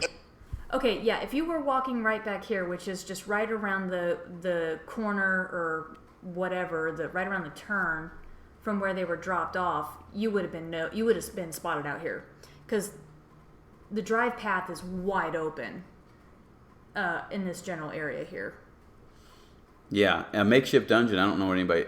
No, I don't think there is any kind of dungeons out there. Dungeons. Yeah. What do you mean? I don't know. I mean, there's nothing like a makeshift dungeon out there, Alaska. I don't know what you mean. Makeshift? You mean like an actual dungeon, like a torture dungeon? What? Yeah, there's nothing like that. Like a red room type thing? Oh yeah, no, I don't think there's anything like that out there. You never know. I've been out there a lot, and there's nothing. But we don't have any time of death. We don't, but they do. They do. They have that. And you know what? People keep saying there's caves out there. There's no caves right there. No. There's no caves. I've been through that whole. Yeah, no caves whatsoever. I'm from southern Indiana, and there's like hardly. There are some caves down there, but not in that area. Where's Wilson's Cave? This is Wilson's Bridge. There is no cave down there. All there was, there was like a hole, okay, that kind of went down in the ground a little bit. It was an old well. It wasn't a cave. It was just an old well that an old time place had there. It's not a cave, and that thing is since crushed in. Yeah. Years ago, it's gone. If you want to get closer to the caves around here, you got to go. You got to go all the way down to southern Indiana. You got to go more towards Kentucky, like where Mammoth Cave is, Marengo Cave. Once you get into like Louisville and places like that, then yeah, you start hitting the major cave systems. And I know because I've been down there like a million times. Yep. if anyone would have been walking those back roads, you would have been noticed. Okay. Yeah. You know. Good statement there. Yeah. So when you got on the bridge and saw that they were fixing that, I know you don't really know a whole lot of back history about them asking for grants and things like that, but what do you think about what he said about how they were going to fix it, make some railways on each side so you won't fall off, you know, and fix the bridge completely and make it part of the trail system? What do you think about that? I mean, I think it's a good thing, you know. I mean, but what I think they really need to be focusing on is security. I mean, 2 girls lost their lives out there, you know, so where are the cameras? Where are the lights, you know? But yeah, I mean, I want to see them redo that bridge. Well, and a point that I think I make is that, unfortunately, it's going to take something like this, of this magnitude, for them to, you know, put cameras out there and have all the Wi-Fi checkpoints and stuff like that. Because like you said, like you told me, you know, they don't have crimes like that in Carroll County. Yeah. You know? Yeah. But, you know, I want to see them make it a safe place for Abby, you know, in the memory of Abby and Libby, because... I don't know who he is. You know, in today's... I mean, what's messed up is, you know, yeah, we live in a culture where you have to be safe, but, you know, you should be able to go hike on a trail that's not too far from the main drag and be safe. And so I think that they should be investing more in security. Yeah. Yeah. Tell us about what you thought about like the town of Delphi, how when we went around town, the courthouse area, the jail area, like you saw that picture everywhere. Yeah, Delphi, the downtown area was really, you know, pretty much what I thought it would be. Really cute town. People were really nice, and you know, just had that historic look.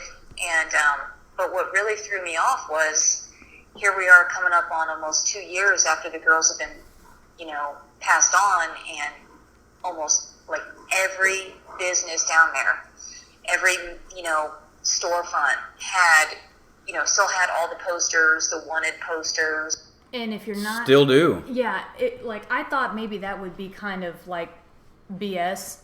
My first time in Delphi, I was shocked.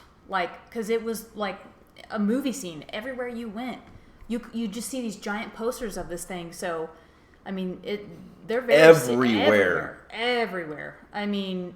Everywhere. And yeah. What I do is when I go out there, ladies and gentlemen, and you've seen it on the news, and I've played it in some of my older videos, I take a picture of the sketch and the bridge guy and the information, and I lay it out there by the bridge and put rocks on it so it sits there.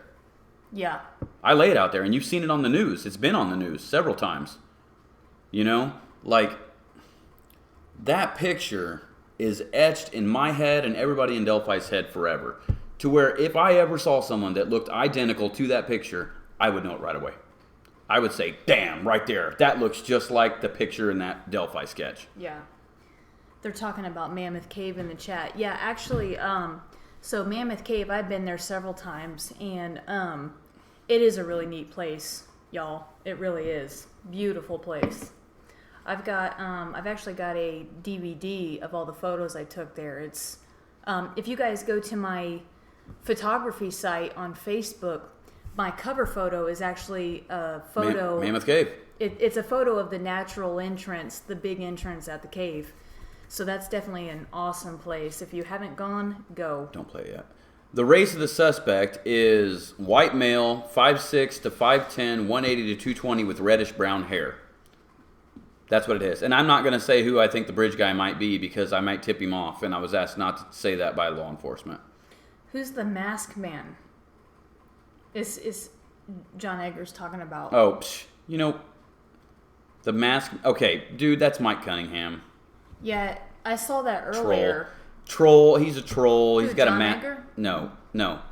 Masked man. The masked man is Mike Cunningham being a douchebag. Captain Howdy? No, the masked man, the guy with the mask on. Oh, you're talking about the YouTube channel. Yeah. Oh, sorry, correction. Yeah. Yeah, that's... That guy's videos are ridiculous. No, he's an idiot. So... Yeah, one more thing about Mammoth Cave. I have a video Yes. that I found on YouTube. All you gotta do is type in Mammoth Cave, cave system. It shows you how extensive these cave systems are. It's Hoosier the Bruiser. unreal.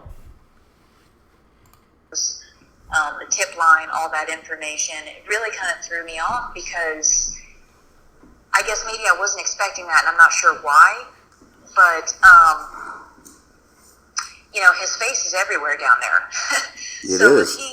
if he was a Delphi, local, I mean, I just don't even see how he'd be able to, live his life down there. I mean, like you said, Anthony, basically somebody's going to know him, somebody's going to recognize him.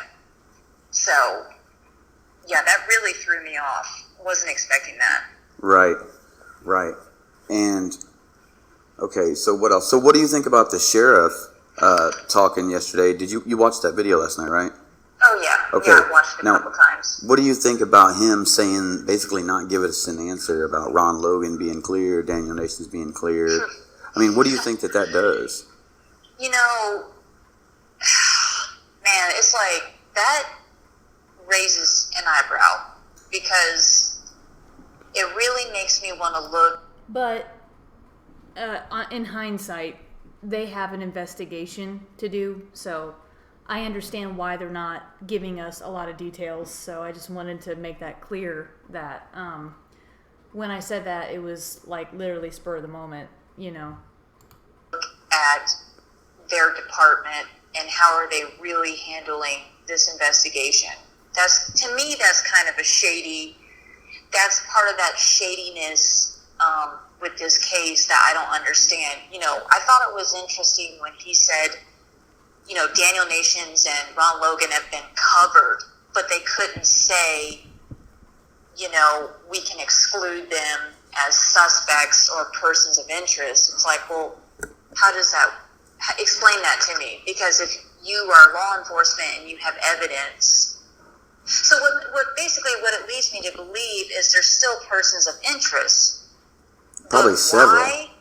I don't understand. There's obviously information that they're withholding, and I don't understand why, because it's coming up on 2 years. For example, if Daniel Nations is, let's just say that he did the crime. Okay. Okay.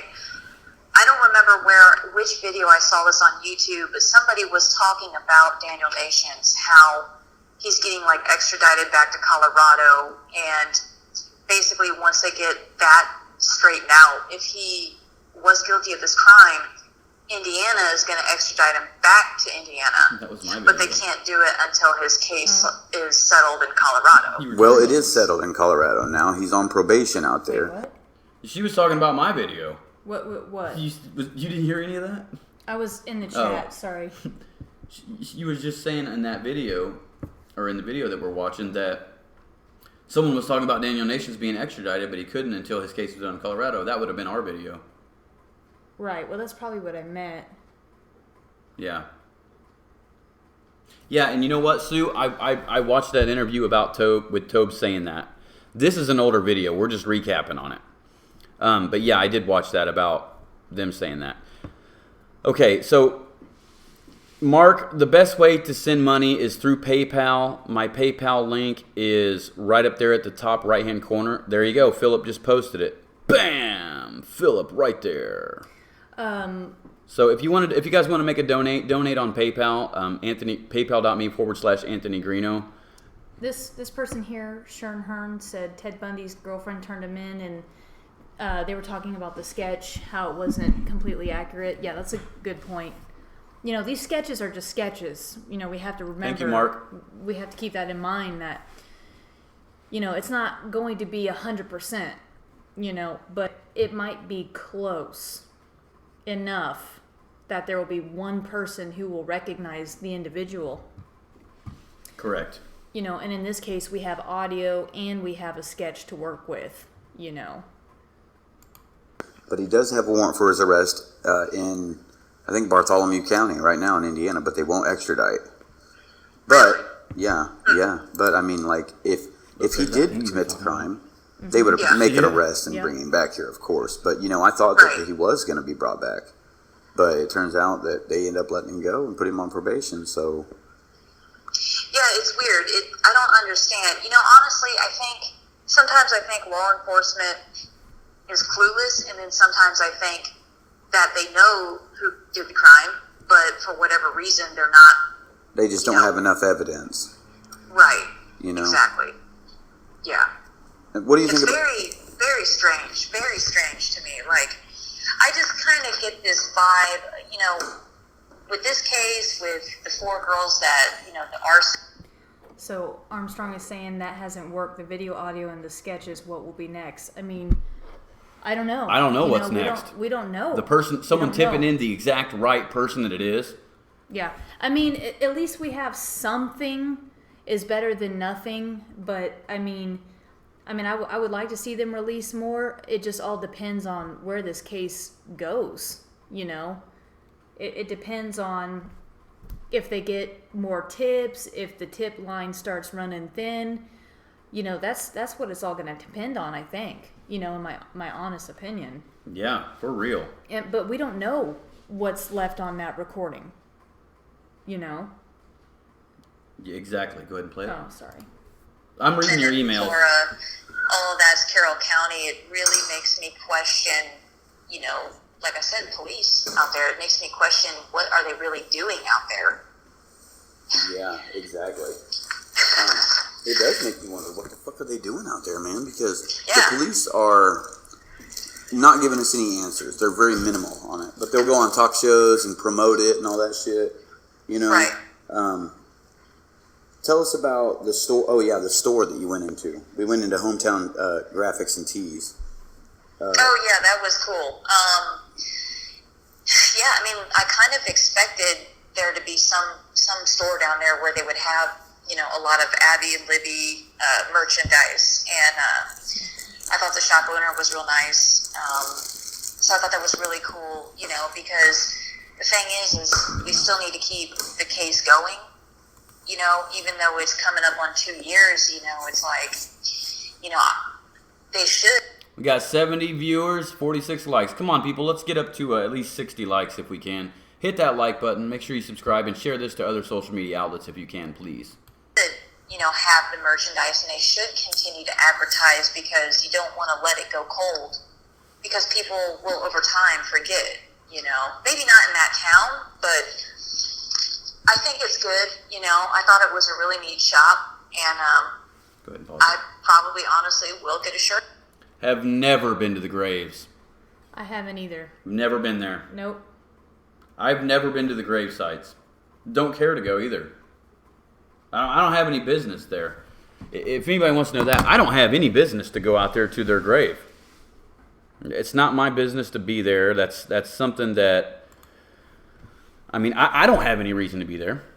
I would just find that awkward if I was to go out there to the grave. And no, there was no cameras around. There was nothing like that. Not that I know of. About the cameras, or I don't know if any store caught them. They could, but seems like they would figure out who it is if a store caught them. There someday. Yeah, I really like that place. There's some pretty good people. They own the Blue Moose. Yeah. They own the Blue Moose as well. The same okay. people. Yeah, just so you know that, because I remember we went by there. Right. On our way down the way a little bit. Yeah. So, what other YouTubers do you watch about the case? How well do you know this case? Tell us how long you've been following it.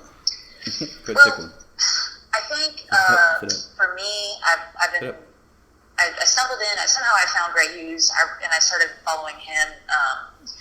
Probably.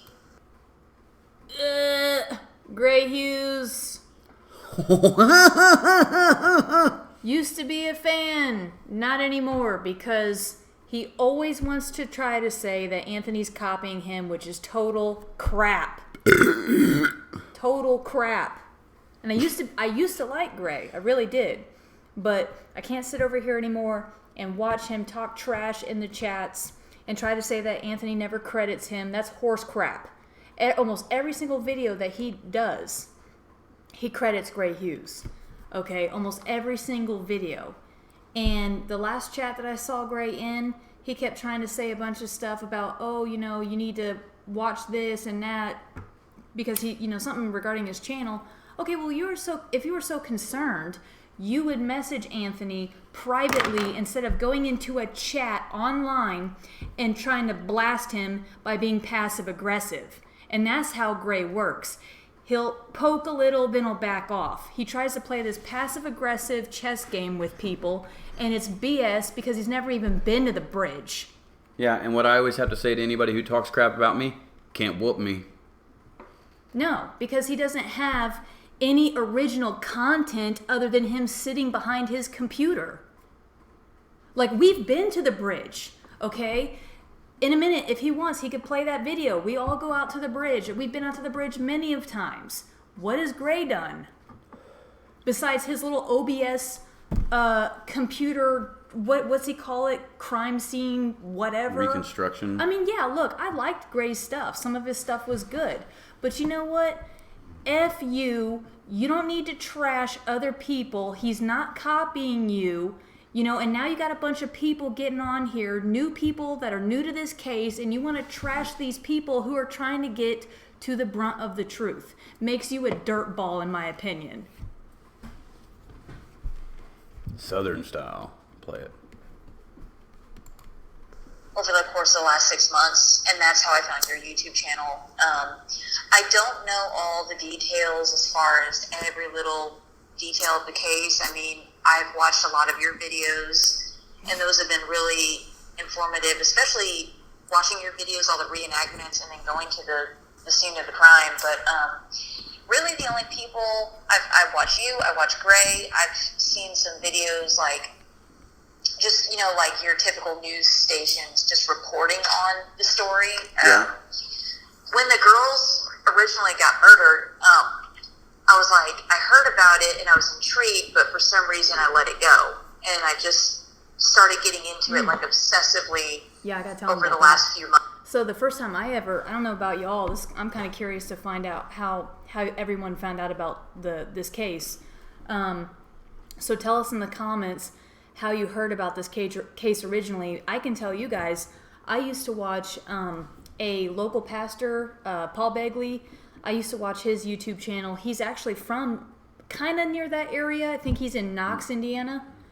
And I was watching one of his live podcasts one night. He's from just north of here. Yeah, and he basically, it was like a, you know, urgent video he put out, and he was saying that they found these two girls, and that's how I found out, through another YouTuber. And, you know, so being in Indiana, obviously, when you find two dead girls, I mean, it's like big news. So where was everybody at when you heard about this case? I mean, how did you hear about it? Put it down in the comments section. And someone says, Bama says, I saw Greeno's videos. You know what? A lot of people say that they come across my videos on YouTube. If you type in Delphi murders on YouTube, chances are you've come across my videos. Yeah. You know, but a lot of people heard it on the news and then they started researching it on YouTube. Well, and what's funny about how I found Greeno's page before we met is I used to listen to Gray Hughes a lot because I used to clean and I would like to just like put my headphones in and whatever and not have to switch channels every 5 minutes. So you know how Gray rambles for hours and hours? Okay, so that was like perfect for me because I could listen to a case, go clean for an hour, not have to screw with my phone. And I remember there was one podcast I was watching and somehow Anthony's name got brought up and Gray said something like, and I remember it plain as day, he said something like, oh yeah, Greeno. I think Greeno might still be in jail as far as I remember. And so this was, so it's like, I was like, who is this Greeno guy? Like I keep hearing about this guy named Greeno and I'm like, who the blank is this guy? And that's when I went and searched his page. And she's like, I gotta date this dude. No, I was like, man, this guy's hilarious because the video that I thought was really funny was when he was talking about Daniel Nations wanking off in the woods. And Anthony's like, "What, are you gonna wank off to me in the woods?" Or you said something like that. And, Yeah. "You gonna jack off to me, Daniel?" And that's when I got hooked. And then from there, I watched the reenactment videos, and I thought, wow, I thought this guy was gonna be just kind of a. I didn't think that your YouTube channel was gonna be much of anything, but when I saw the reenactment videos and the Daniel Nations video, I was like, you know what? This guy might have something. And then the more videos I watched, I was like, you know what? I think he has something. This is different. And then I reached out to him, and pretty much we got so into this whole thing, we started going to the bridge, you know, and that's really how it all began, you know. Gray Hughes! Gray Hughes matchmaking. Gray. Well, thanks for hooking us up, Gray. Greeno is raw footage, the real thing. You know what? And that's what a lot of people come to this channel for. And you know what? That's why, or come to my channel. This is WKAT, but a lot of people come to my channel because, and this channel because we are here. You know what I mean? And it's like, we try to get you like that real footage. You know what I mean? Like we don't just do the Google Earth thing. We don't just talk about it, sit back and just kick it on the bed and talk about something that happens miles away. I will do that. But the thing with us is like, and before I met her, I'll go. Mm-hmm. I need to go. I need to be able to go and see these things and do it for myself. Like when those cases happened down in Morgan County, guess what? Yeah. I went all the way down to Morgan County just to make it happen. Yeah. Because I wanted you to see it in person, to know that I do this for you. We do really try to, we do want to start traveling more and following more cases. There was actually something that just, after Anthony just did his most recent video on his channel about the 2 girls that had just recently died in Morgan County, there was another one. Another body was just found. It was a male. He had been shot. They just did an autopsy yesterday. He had been laying in a ditch, badly decomposed for a week, and this woman walking her dog found this corpse kind of in northern Morgan County, which is where I'm from. So they're saying it's a homicide. So this is very interesting. I mean, because Morgan County is another strange place, and we want to travel to bring you guys more stories. Like the, what's the Carmack chick? Skylia Carmack. Yeah, Amanda Carmack arrested. Yeah, we would like to get up there at some point and do something with that, you know, with his channel. I mean, obviously this is WKAT, but, you know, and even you and Kat, I mean, you guys travel and do your own thing too. Yeah. You know, I mean, that's what we do. I don't think we should stay on here too much longer because we're almost at 2 hours. Probably give them about 15 more minutes. Okay. Thong. What happened to the thong thing? You know what? I didn't get the donations in. For anybody who's watching, I said I would make a music video and in parts of it I would wear her thong. Yeah, Beth is saying Gray's made a lot of enemies. Yeah, it's true because he's a dick. I didn't get the donations in. We needed to raise the money for the Bobby Mackey thing. I didn't get it.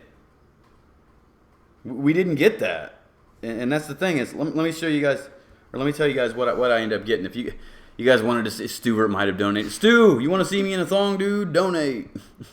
Greeno. Hello, Greeno. We only raised $115 in 16 days. It ends today. Oh, wow. It ends today. Today is the last one. So we raised $115 of $250. You know? So it's like we really needed that, and I said if we raised the money for that, I would do the video. I would make a funny music video. They don't want you to strip. No one wants you to. I don't want him to strip. Who said that? I'm not stripping. But you kind of would be. No, I was just going to use funny clips. It would be a funny video. It's not me just dancing around in a thong being a stripper. You would not want to see me twerk anyway. Well, why don't you ask them, since you want to wrap it up, like if they have any more questions? Yeah, do you guys have any questions? Okay, so if you don't know how PayPal works, all you do is you type in that link up there, paypal.me/Anthony Greeno. Click it. You get in there, and it's just like anything else. Like if you have Zelle. Yeah, you just click here. Hold on. Let me pull it up. What's Zelle? Zelle is it's kind of the same thing, but it's an app where I'm gonna have to minimize you this just send money through, like if you have a bank account, I think, you know, certain banks have Zelle where all you got to do is just send a text message or something, like where you send money and it just, they automatically receive it. So right there, once you click that link right there that they just posted in there, it comes up to this page. You type in the dollar amount that you want, you click next, and all of a sudden, bam, it goes. It goes right there. They want to know how to send cash. I don't accept cash. I'm sorry, I don't accept cash. Because I don't give anybody out. I don't give anybody my personal address because of trolls. They show up to my house and film me outside of my house like I'm a freaking celebrity. Isn't that crazy? People were at my studio filming me. I don't have a P.O. box. People were at my studio filming me like I was a celebrity every time I walked outside. Taking pictures of me and stuff and posting it online. I don't like that.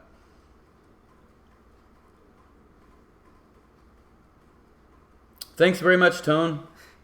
Green card. Green card? Oh, okay. You talking about Green Dot? Oh, Green Dot. I don't know how that one works. I can give you a routing number. Or what you can do is if you're on my Facebook, you can click like down there by the the chat thing. You can click that little plus sign and it will show you a money symbol. You click that to send money and you can actually send it right through there if you want. But I can give you a what's that called? Like a routing number, so you can just deposit it right into the account.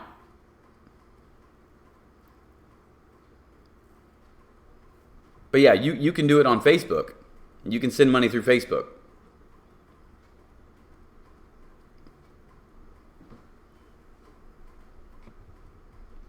Take on Carter's. Well, I don't really know what to make about that. I just took it as like, you know, I just took that like this case has really affected him and he's really invested and he's passionate about it. You know, rightfully so, you know? Yeah. And hey, the ballpark is getting along great. It's actually coming along really smoothly. But anyway, that's how you do the PayPal thing. So let's go ahead and place a little bit more of that video and then we'll go ahead and cut out. So go ahead and exit that one. Exit that. Months, and I'm not sure why now, but you know, it's just something that I've not been able to let go of. Yeah, it's addictive, isn't it? Mm-hmm. It is. We just want it solved. Tell me what you think about the bridge guy picture. Like, can you make that out? I mean, do you think it's anybody?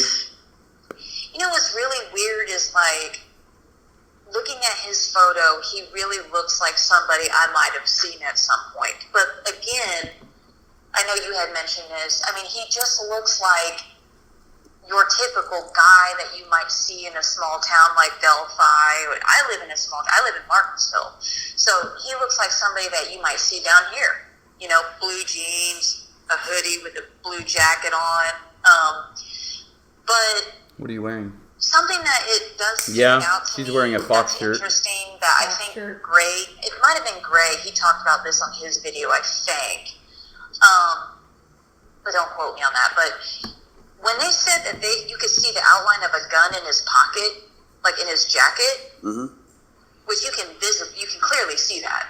But they're saying that he was possibly left-handed, which is rare. You don't always come across that, gun owners and, whatever. That is something, if he is a left-hander, and they explained it all in the video I watched. But if he is left-handed, that is something that... Was he a left-hander? I thought we don't know, but okay. This is what we thought, because that's what we was going over right there. Back that up just a little bit and let's kill the audio. Okay, so in this video right here that you're watching of Mark, we had the idea that he either is left-handed or he did this. He's a right-hander and intended on using the knife because he knew that the gun would be loud, but he used his left hand for the weapon and had the intention on killing him with the right hand, the knife. But the left hand was the duress. That's an option. But it is an option that he was left-handed.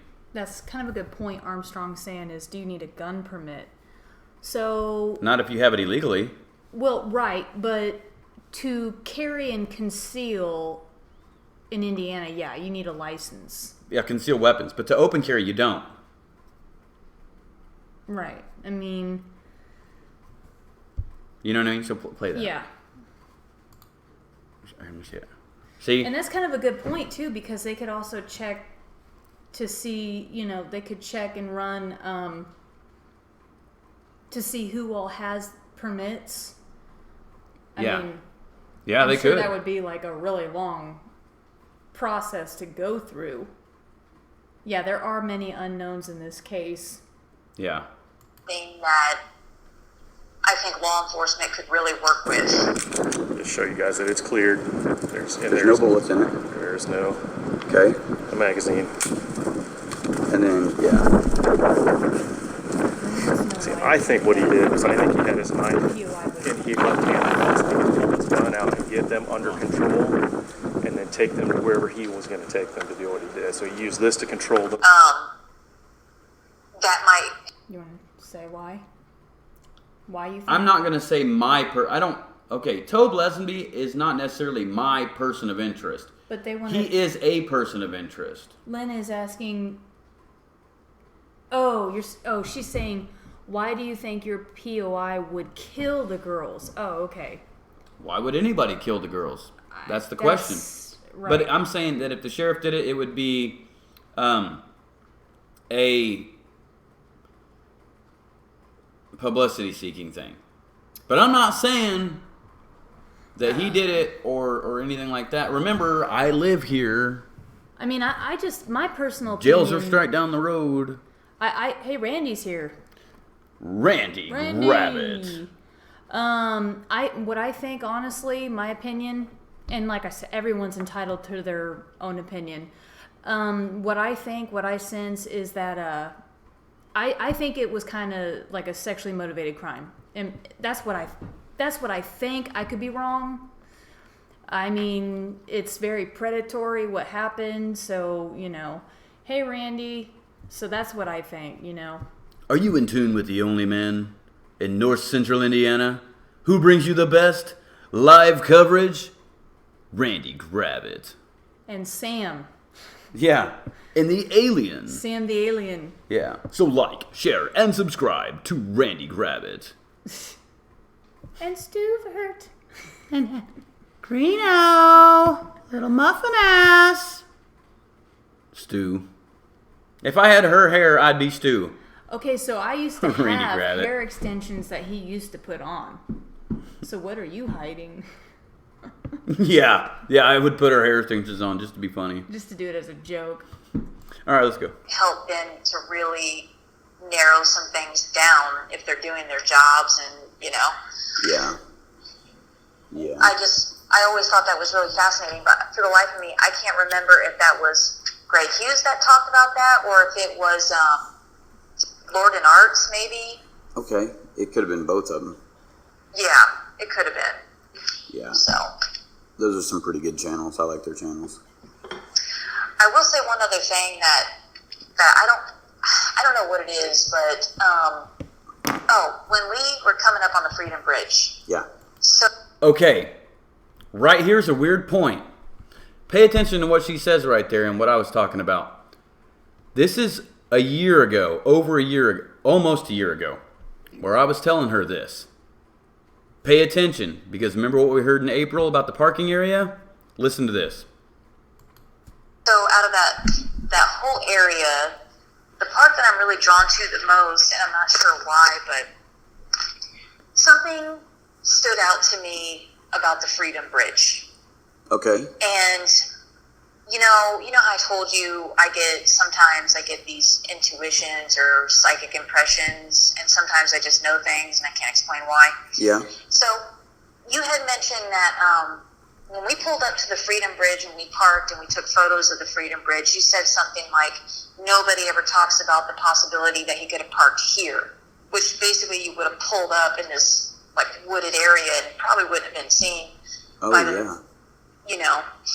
Now, my feeling that I get is that I feel this extreme shadiness in that area, around the Freedom Bridge. And I don't know why, I don't know where it comes from, but something about that area just rings a bell to me, like, hey, they should be focusing on this general area. And I don't know why, and I don't know what it is, but if that's the area where they saw him entering and exiting, they need to pay attention to that. There's something there.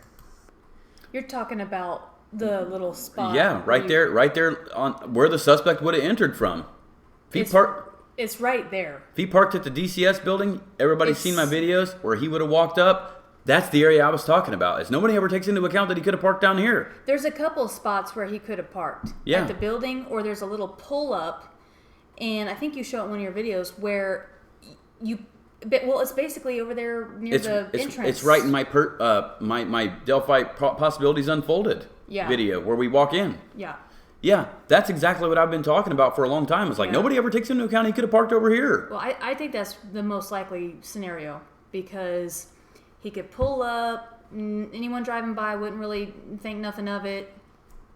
You know, I mean, it doesn't seem suspicious because a lot of people just park wherever out there. Yeah, and hey, thank you very much. I don't know if you want your name disclosed, and I'm not going to disclose your name.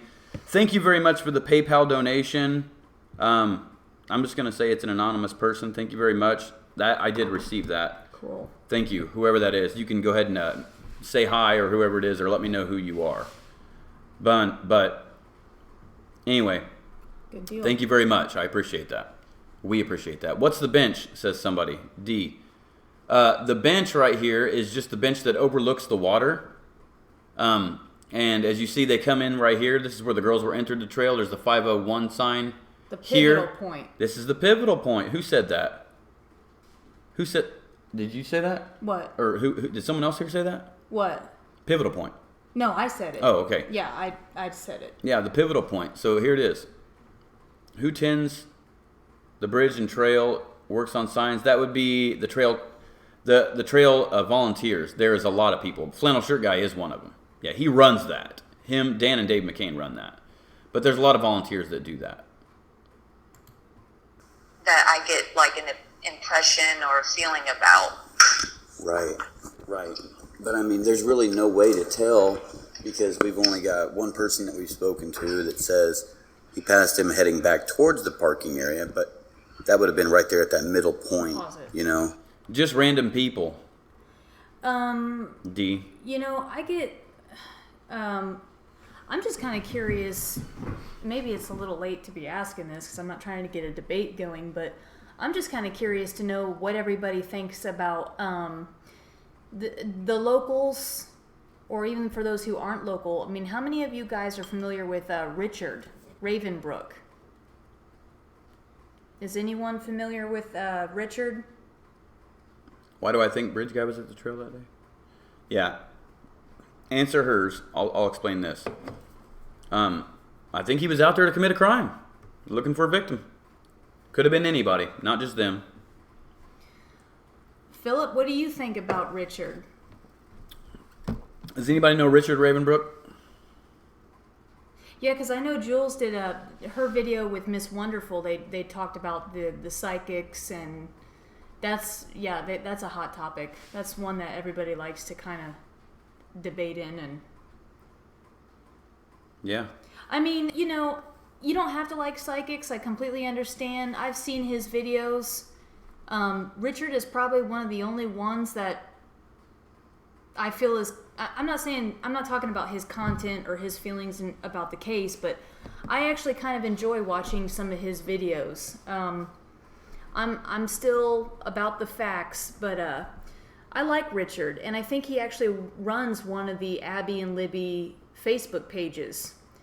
You know, but yeah, I'm not saying that, you know, I'm not saying we need to like turn to the psychics, you know.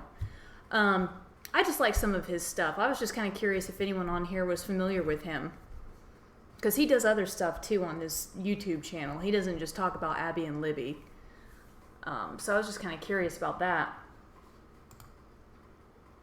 Right. And who knows where the guy could have went from there, but we could assume that if he was heading in that direction. Oh, yeah, Ivy is talking about, what is it, Aphrodite? Yeah, you know what? I've never watched that dude because I'm not into the gay thing. I haven't watched Aphrodite. The only one that I saw was a couple of Richard's videos that he put out a long time ago, and you know, show that message. Just Someone kind of. They did. Yeah, I don't know. I think maybe he. Well, I haven't watched anything really recently that he's done. Watching a person doesn't make you gay. He's gay, and I'm not into like. I don't believe in that. That's not. Well, he's not into the psychic thing. I'm not really leaning on the psychic thing. But I do like what some of the stuff Richard puts out, because it's not all Delphi. It's, you know, he talks about, like, you know, spiritual stuff, and he lives nearby. So Gray Hughes is here. That's not Gray, is it? It's probably somebody else. Troll account. It's not his real account. Fake Gray Hughes. A fake Gray Hughes. It's probably Mike Cunningham pretending to be Gray Hughes. Now, what was that whole thing about the psychic medium that you did? Oh, the Cajun medium. The Cajun medium? What was that about? That's Carrie's friend. She's the Cajun medium. She's from Louisiana. Her name's April, and she is a psychic that Carrie believes in. Yeah, you know what? And there is a over $250,000 reward for the suspect for information leading to the suspect's arrest. They're saying that was Gray. Well, oh well, sorry. Whether it was or not. Direction, and someone did see him, if that is true. Shouldn't talk negative about me on your channel. Then he must have parked at least that direction if he drove, or he walked into Delphi. Well, and that's something that I don't know if that's where I'm getting this impression, because there is something about that. Okay, so do you remember when I asked you, where does that road lead to? And you said Delphi. Yes. I don't know if... Oh, God, my hair looks horrible there. So, yeah, going back to this, when I was talking about my impressions, we've been on here now for a long time, so if you guys didn't catch it earlier, in this video I do reference to, like, hunches, empathic feelings that I was getting. I'm not trying to claim that I'm a psychic, and no, I don't want to lean to that. I am about the facts. I did get some impressions, and that's what I was referring to. But what I'm really talking about here is this was really before I was familiar with Delphi, and I kept wanting to look out in that direction. But, you know, the thing is if the suspect would have left going towards Delphi, he would have been seen on camera.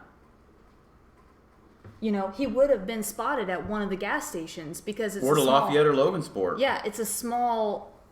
I mean, when you take that road into Delphi, it's only like a minute drive into town. I mean, there's like 3 gas stations. You would have been caught on film. Mm-hmm. So, you know, I was just really, back then, talking fast. None of it was scripted. I mean, you know, I didn't know what I was talking about, basically, you know.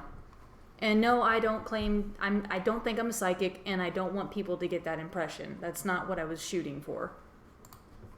That's a connection I'm making in my head, but there was some kind of an impression I got where I just wanted to look off in that direction. And so that possibility, entertaining that possibility, makes me wonder, did he walk from Delphi? But he would have been seen, wouldn't he? You'd think he would, unless he went somewhere really close and got out of the way. And plus, nobody was really thinking to look for that guy at that time, because they didn't post his picture until February 14th. Pause it. Right, exactly. Or February. What you guys are watching on the screen right now is the walking path from the cemetery to the area that the bodies were found. That's a walking path. Horses use that. Yep. Go ahead. 15th or something like that. And then the 16th, I think they said or not 19th, they announced him as a suspect. Mama Bear was the moderator for Grey Hughes. It's hard to, you know, for me to really say for sure what the feeling, why I'm getting that impression, but yeah, in my opinion, the reason why Gray is running Anthony down is because Anthony has legitimate content. You know, when he covered the Amanda Carmack video or that case, you know, Anthony was on it, and I think that, you know, Gray feels he had got out a video before me, but the thing is I was waiting for more information before I made my video because it's just right there. It's right up the road from here. Yeah. Well, I just think with Gray Hughes, and I'm just going to call it as it is, I mean, I think he's just a hater. I really do. I think you see it, he does it to all these YouTubers. He talks down and belittles everyone. You know, even his fans that call in, he talks down to them and puts their ideas down. And it's like, dude, like, you know what? Look, everyone is entitled to an opinion. Okay, and then I saw one show where he was talking about Well, let's not bash everybody. well, I'm not bashing him, but I'm just making a point. He was sitting there talking about, well, you know, this isn't going to be the channel for you if you feel this way or whatever. And it's like, dude, you're going to lose subscribers. People are going to see that you don't have kindness in your heart, and they're going to be like, whatever, dude, peace out. You know, because that's shitty. I'm looking at the chat. You know what? I was answering emails that people were sending me. What are you saying, Philip? I'm trying. There's a lot of shit. What's up, Philip? Ask the question.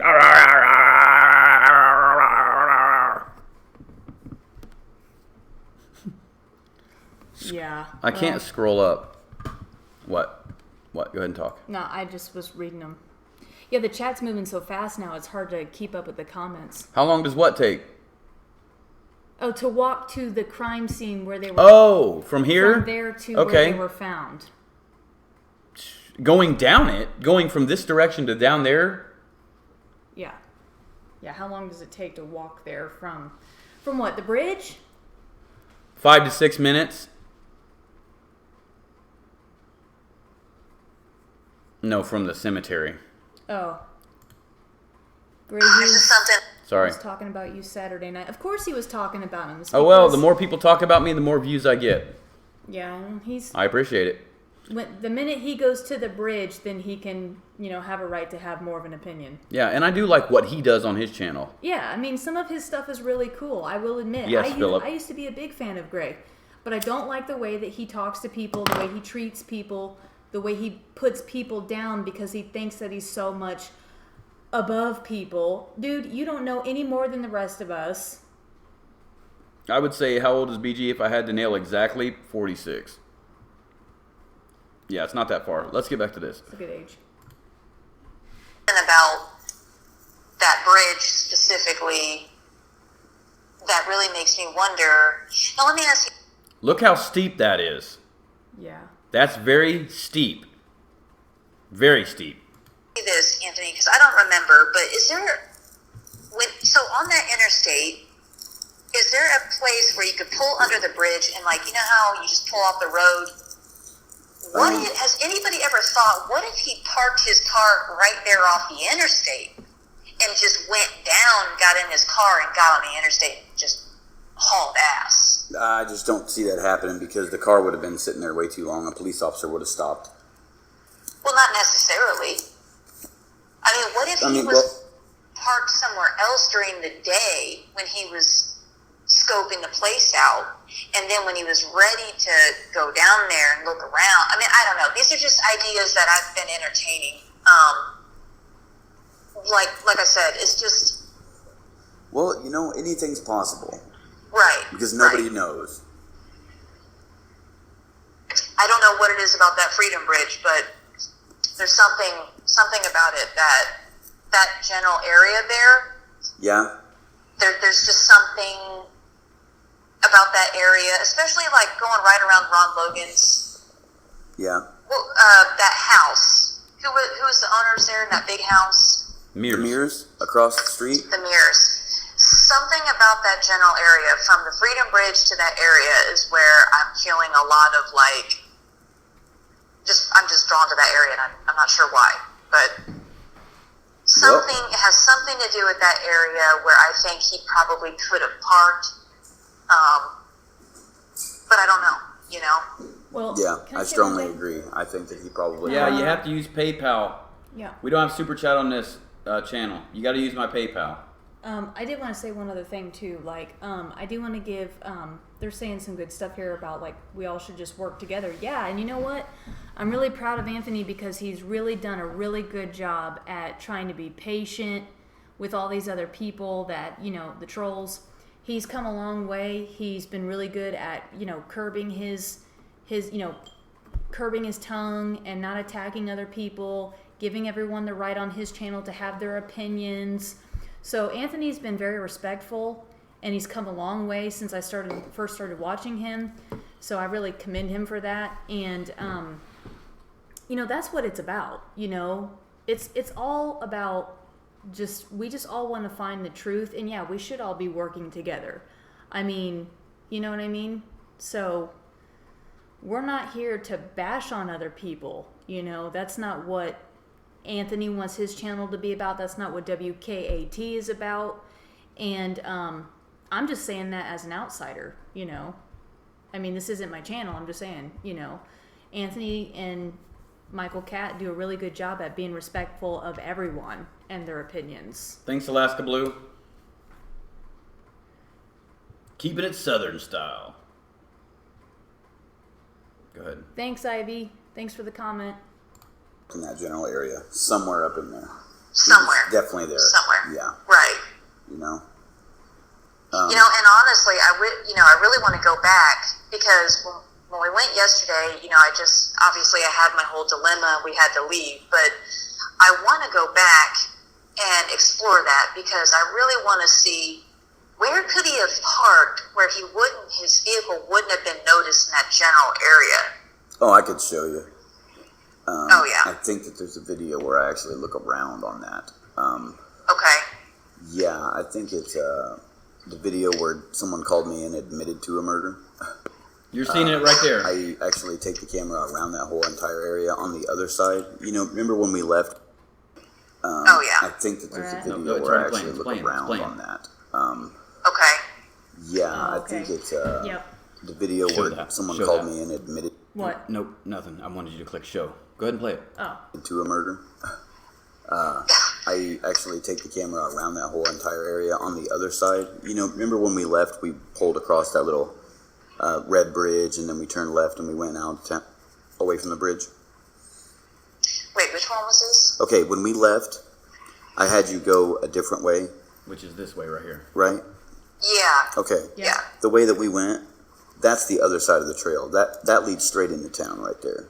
Right. Yeah, and it also goes straight. I give you a pretty detailed look at that area on that video. If you want to see what it looks like right there, walking. Okay. Hit that like button, y'all.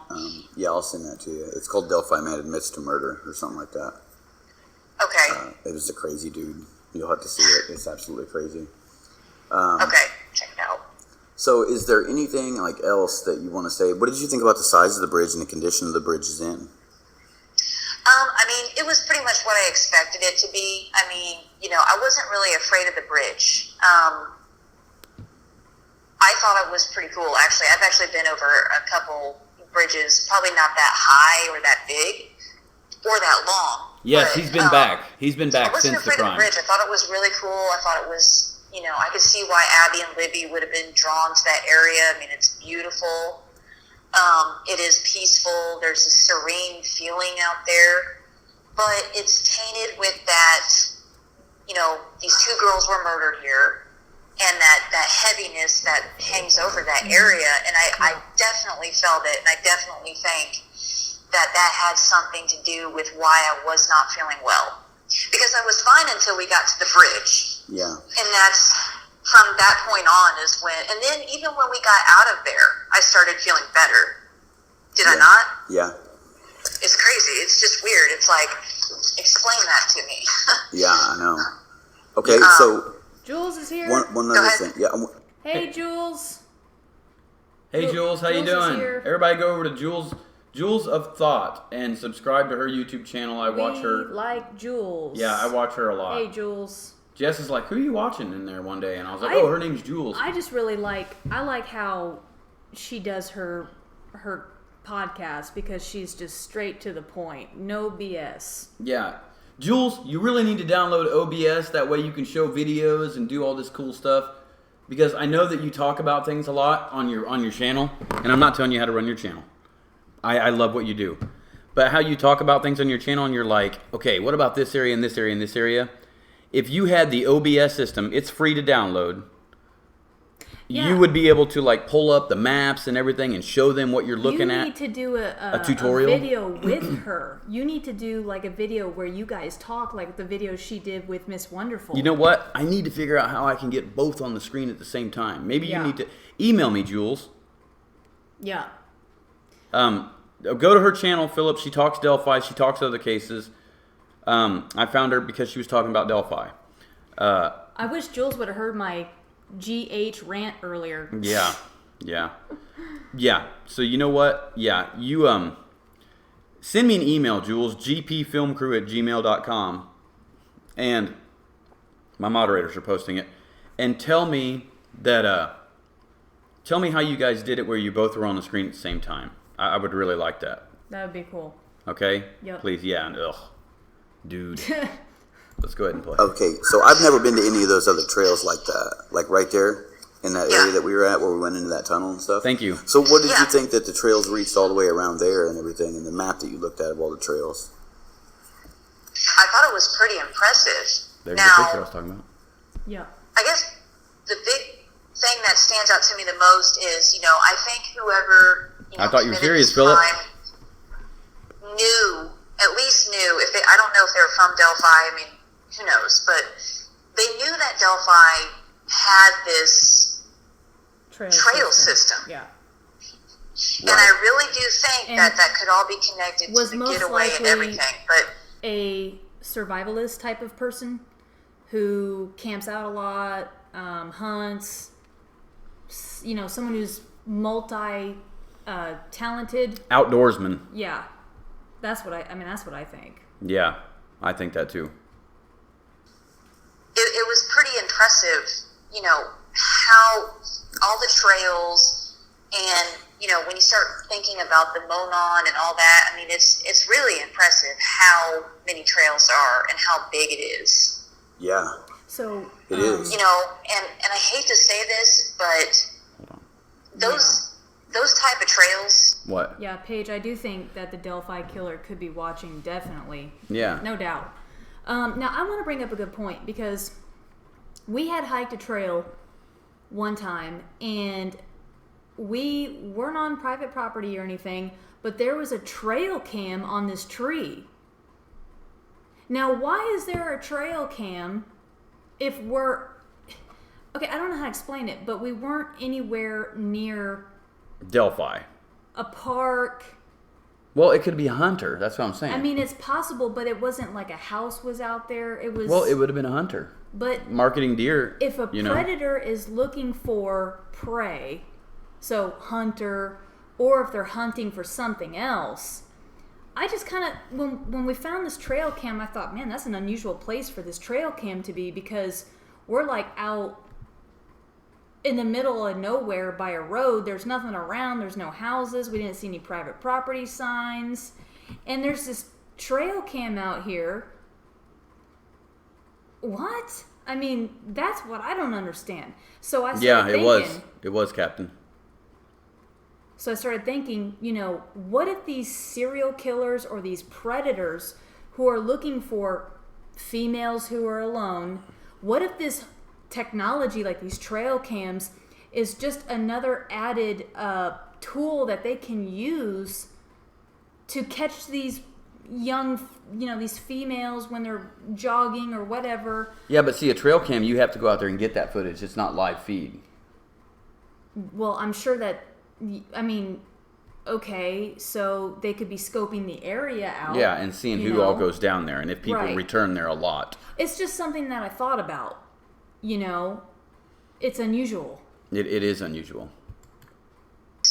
trail systems or whatever, you're going to have predators. Because you can look at any other state in this country, and when you're talking about these type of trail systems and walkways or whatever, people get, robbed and women get raped and all kinds of bad things happen, unfortunately. So I feel like predators are going to be drawn to those type of, to those types of areas automatically. But I think whoever, committed this crime knew about it, probably was very familiar with the area. Yeah. Well, why do you think it's been 2 years and we haven't found an arrest when we have all the evidence of the video of him, the audio that we can hear? Well, I want to bring this up because this is something that I forgot to mention earlier. Now, Richard Ravenbrook. Yes.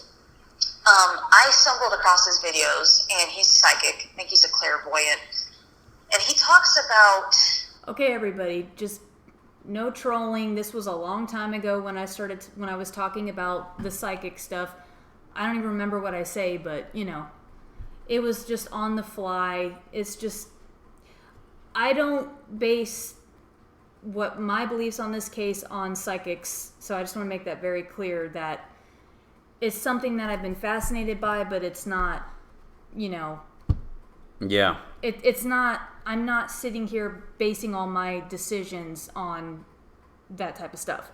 It's just kind of something that I was talking about that I found fascinating.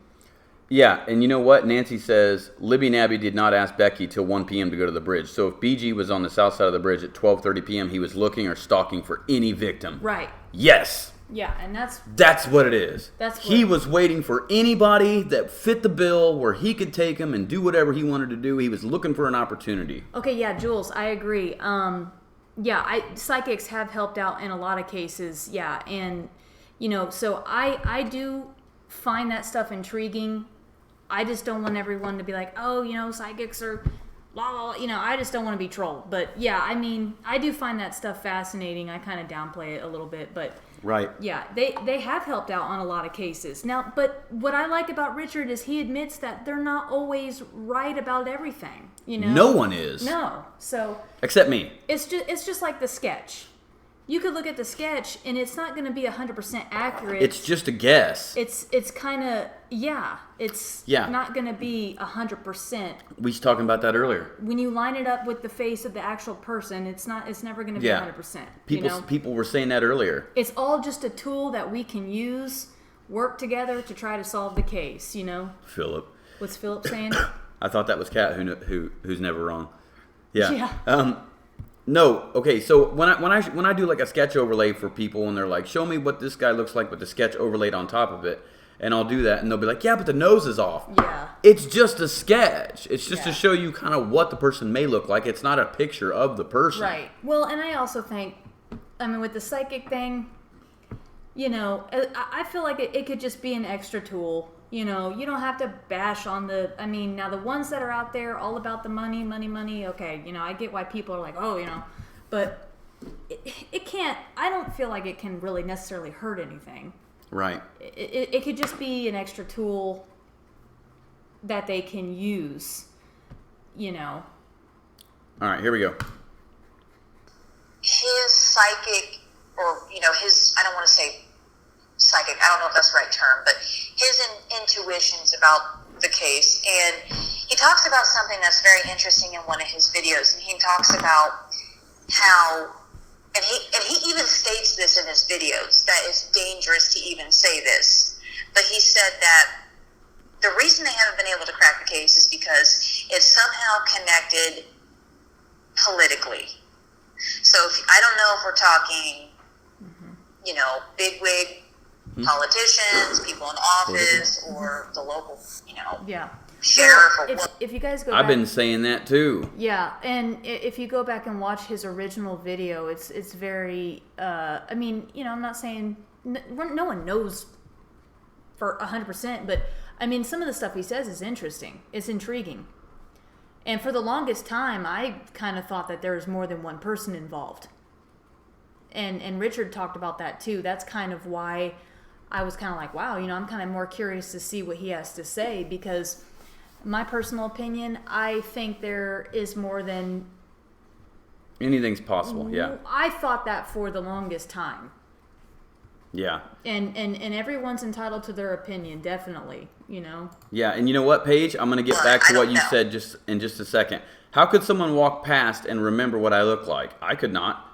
I'm going to go over a video here in just a few minutes. Sully, yep. He doesn't say that, but I think it's kind of interesting because I would not be surprised if there was some kind of cover-up or somebody being protected. Why? I don't know why, but there's a connection.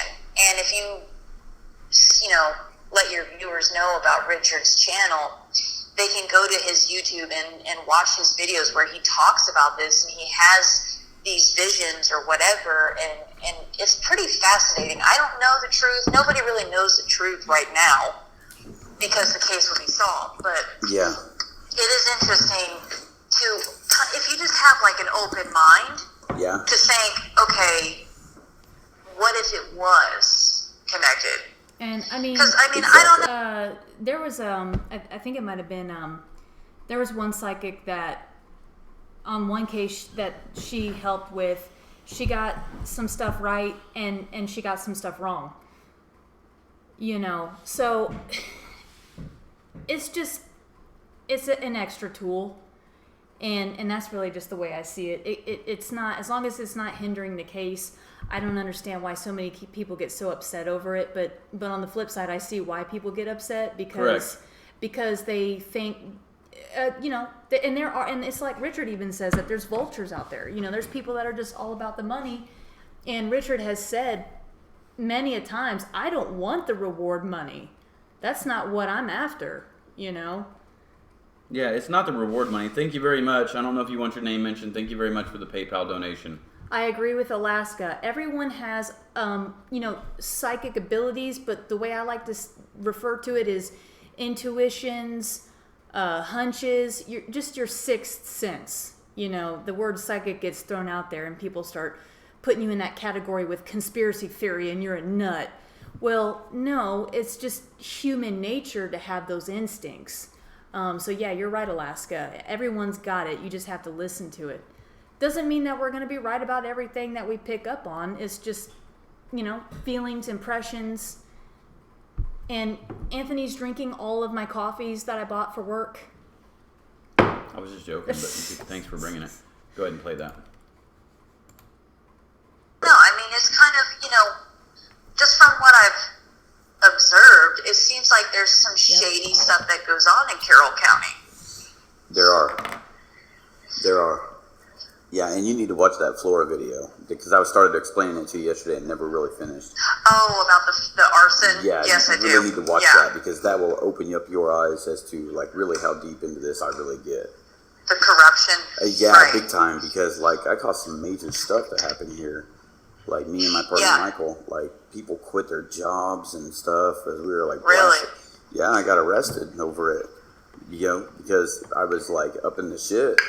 But the bigwigs and was exposing them with video recording, and man, they arrested me at the courthouse for it for contempt. So it's not surprising. I mean, most corruption usually starts from the top and just works its way down to the bottom of the pyramid. So I don't know.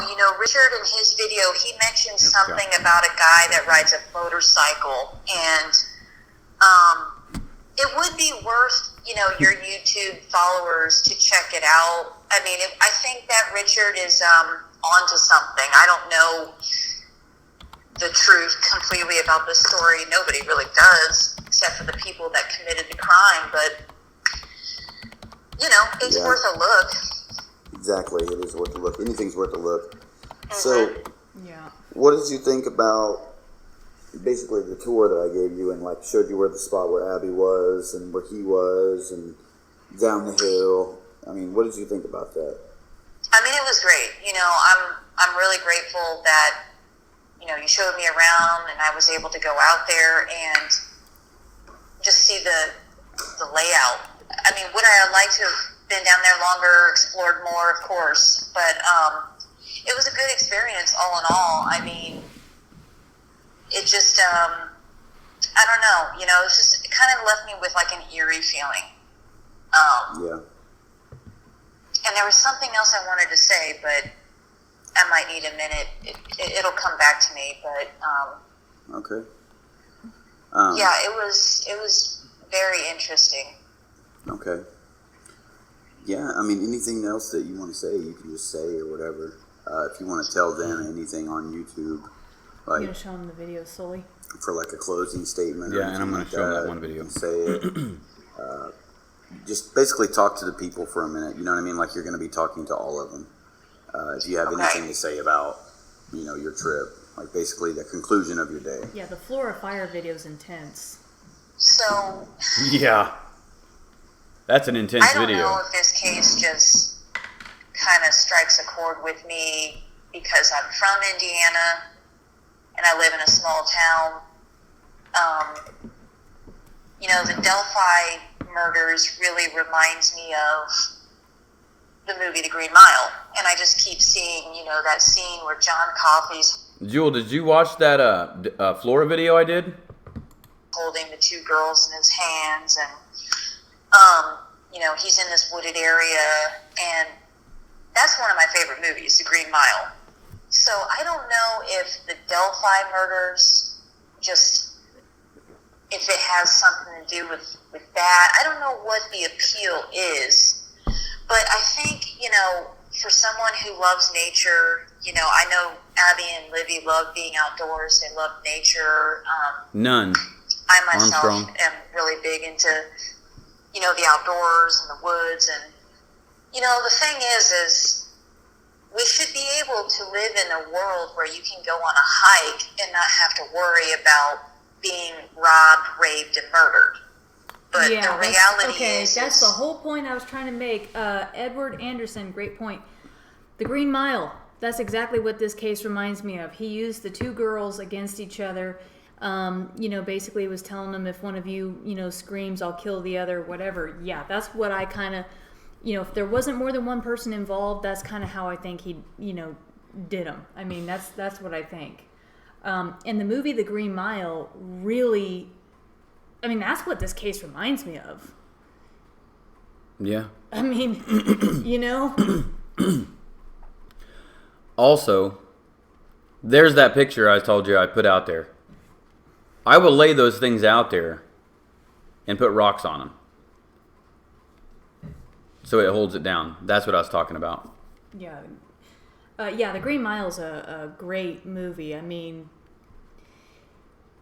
it's not a true story, but It's just a good movie. if you go watch it, I mean, I've seen that movie a million times. I even read the book. And that's what Delphi, that's kind of, I can see similarities in my head, you know. And it was the guy they didn't suspect. Like, no one suspected it was Wild Billy, you know, because he was just a dummy. You know what I mean? Yeah. And in some cases, it is the dummy. Yeah. And, You know? and no, I don't think it's any connection to the bridge guy attack, that movie. I don't think there is. I don't think that he watched that and it's like, I'm going to do this. No. I just think don't- that he was thinking about whatever he was thinking about and planned on doing it. Yeah. I tend to think that it would, like you said, I think it was there was a sexual motivation most likely behind it. Mm-hmm. I mean, I could be wrong, but, you know, that's kind of what I think. Yeah, and so Lily, yeah, go watch it. This video is almost over. those types of areas are not safe. I don't. No, I haven't heard that, but I'm interested. Which one is that? Because there was a cannibal. It's not Herb Baumeister, is it, Jules? Hold on, I'll play this. And you definitely don't want to be hiking by yourself, especially if you're a woman. Whoops. All right. Yeah, that was loud. The Cannibal of Indiana. Who's she talking about? I'm not sure. I think I know who you're talking about, but I might not have the names right. There was a guy who lived up in like Westfield, Carmel area, Herb Baumeister, who he killed a bunch of guys on his property and was burning their bodies and living a double life. Yeah. He killed, yeah. Yeah, he did kill gay guys because he was married. He had, Lollipop, you might be right. I might be having the stories mixed up. Maybe he wasn't a cannibal. You might be right. I might be wrong. But he was cutting up bodies and burning them on his property, and they were finding all kinds of stuff on his property. I mean, it's crazy. And he did commit suicide because he knew he was caught. Joseph Oberhansley? I've never heard of that. George Steiny Jr. I never heard of any of these people. Joseph. Bobby okay. Knight. Okay, Jules is saying Joseph Oberhansley. Okay. Oberhansley. I think I have heard about that, but I don't know a lot about it. Wow, you know what? I'm going to have to look at that. But there's all kinds of crazy stuff that goes on in Indiana. Yeah, I'll watch your video about that, Jules, and then I'll if you don't mind, I'll make a video. Don't think I'm copying you now. Taking your content, using it. Okay, so V wanted me to bring this to your guys' attention. I'm going to bring it to your attention. This is called Where Did the Money Go? I'm not going to play the whole video. I'm just going to play parts of it. Okay? So here we go. Where did the money go, Delphi? Pay close attention to this because it's going to give you Flannel Shirt Guy. It's going to give you Flannel Shirt Guy's brother, which is the other Flannel Shirt Guy. And it's going to go into some deep stuff about money in Carroll County and this bridge. Watch quickly.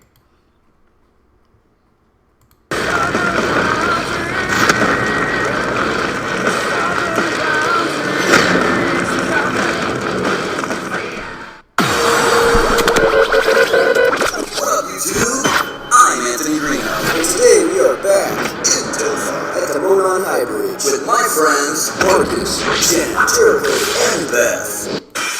October 28th, 2018. We set out on a mission to answer some questions and test some theories for our YouTube fans. But now, I'm gonna say it's time for... Where the hell did all that money go? You greedy bastards. Where's the money, bitch? So we're on a fact-finding operation to find out what happened with the $176,000+ that was raised for trail improvements. According to this article, the upgrades were taking place within a week. A new task force will also consider ideas to keep the walking trails near Delphi safer, including adding cameras, utilizing safety stations, and conducting patrols. It's been over a year, and over this last year, I have been to the trail countless times with various people. In the spring of 2017, a fence was put up to close the trail until the upgrades could take place. According to the Carroll County Sheriff's Office, those wishing to attend the historic train trestle should just go around the fence. Last month, I filed a written complaint with the county members of the Trail Task Force, stating that many believe that the money is not being used for its appropriate purpose. Thanks to the people who stood behind me and actually did contact the board and filed formal grievances, because it is turning heads. 2 weeks ago, I made another trip to the trails to educate my cousin Marcus on the Delphi double homicide case. To my surprise, they did add an informational kiosk. But what about cameras, trail markers, and other upgrades as promised? At one point, my cousin Marcus did notice something different from the last time he was here about 17 days ago. Closed-circuit security cams now sit on top of the kiosk. However, there is still no lighting added anywhere near the trail or the Monon High Bridge. Reno Productions has formally requested to the Trail Task Force to provide a written report at the next County Council meeting listing the total amount spent on the projects that have taken place over the past 16 months. As of the date of this video, there has been no response. Now let's get back to the Monon High Bridge. As we approach the northwest side, drastic changes have taken place in the last couple weeks. Prior to crossing the bridge, we tried to figure out why this Bobcat equipment truck was parked in such an odd position. And what the hell is that ladder inside that hole for? For years, organizers have asked for donations to help fix the high bridge. Based on this statement... Well, the community, of course, would like to have the trail finished, you know. It has to... That's the Flannel Shirt Guy, everybody.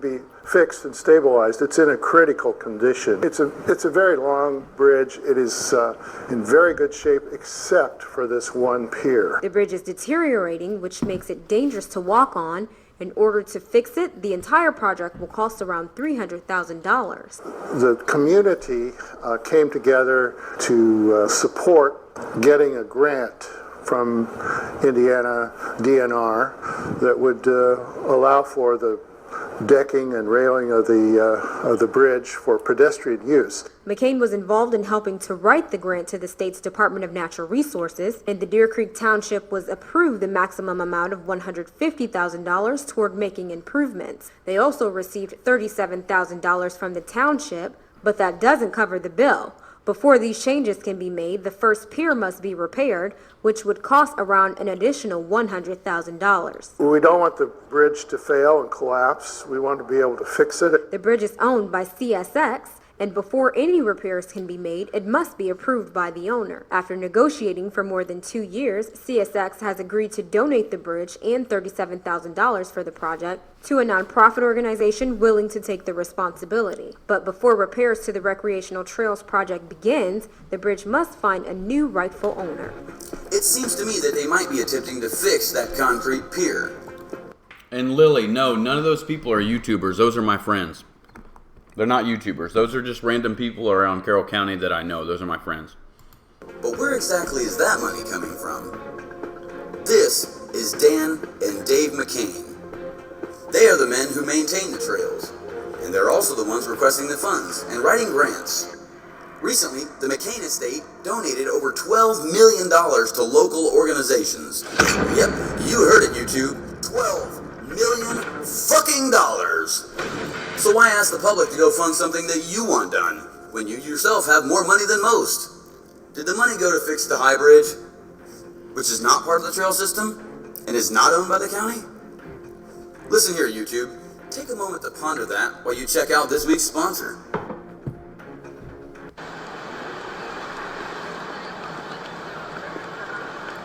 Okay. So, I'm going to fast forward this video up to the part where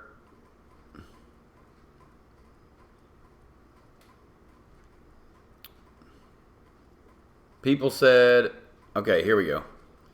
So here I am walking through the water from the bridge, and I muted it for you, from the bridge to the area that the bodies were found, straight through the water. Because people were like, well, how deep is the water?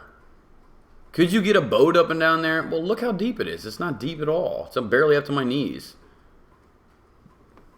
And yes, it was freezing cold that day. The way you're walking. So yeah. Funny. Well, it's because like the water is rushing towards me. Yeah. I'm going upstream. And yeah, I'm telling them, I'm like, look, my feet are cold. Over here, it's a little bit deeper on the left side. But it only goes up to my thighs. It doesn't go all the way up to my waist or anything like that.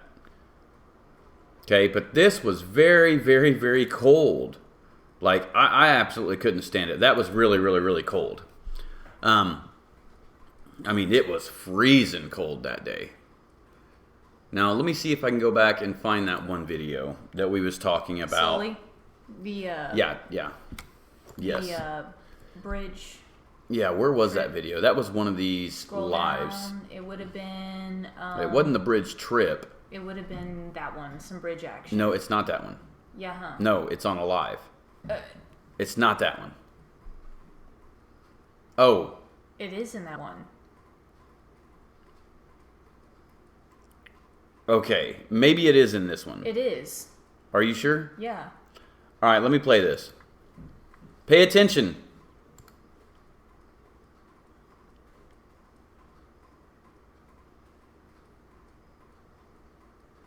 No, it's not. Well, keep going, because you... Well, you're talking about when you showed Sully, and you asked... Don't tell them. Don't tell them. They've already seen No, it. they haven't. Some of these people are not have seen this. I don't want them to know what they're going to see, and you're telling them. Sorry. My bad. It's like you're giving it away already. Well, sorry. That's why I kept saying... Okay, it's one of these videos. Where's it at? I think it's this one.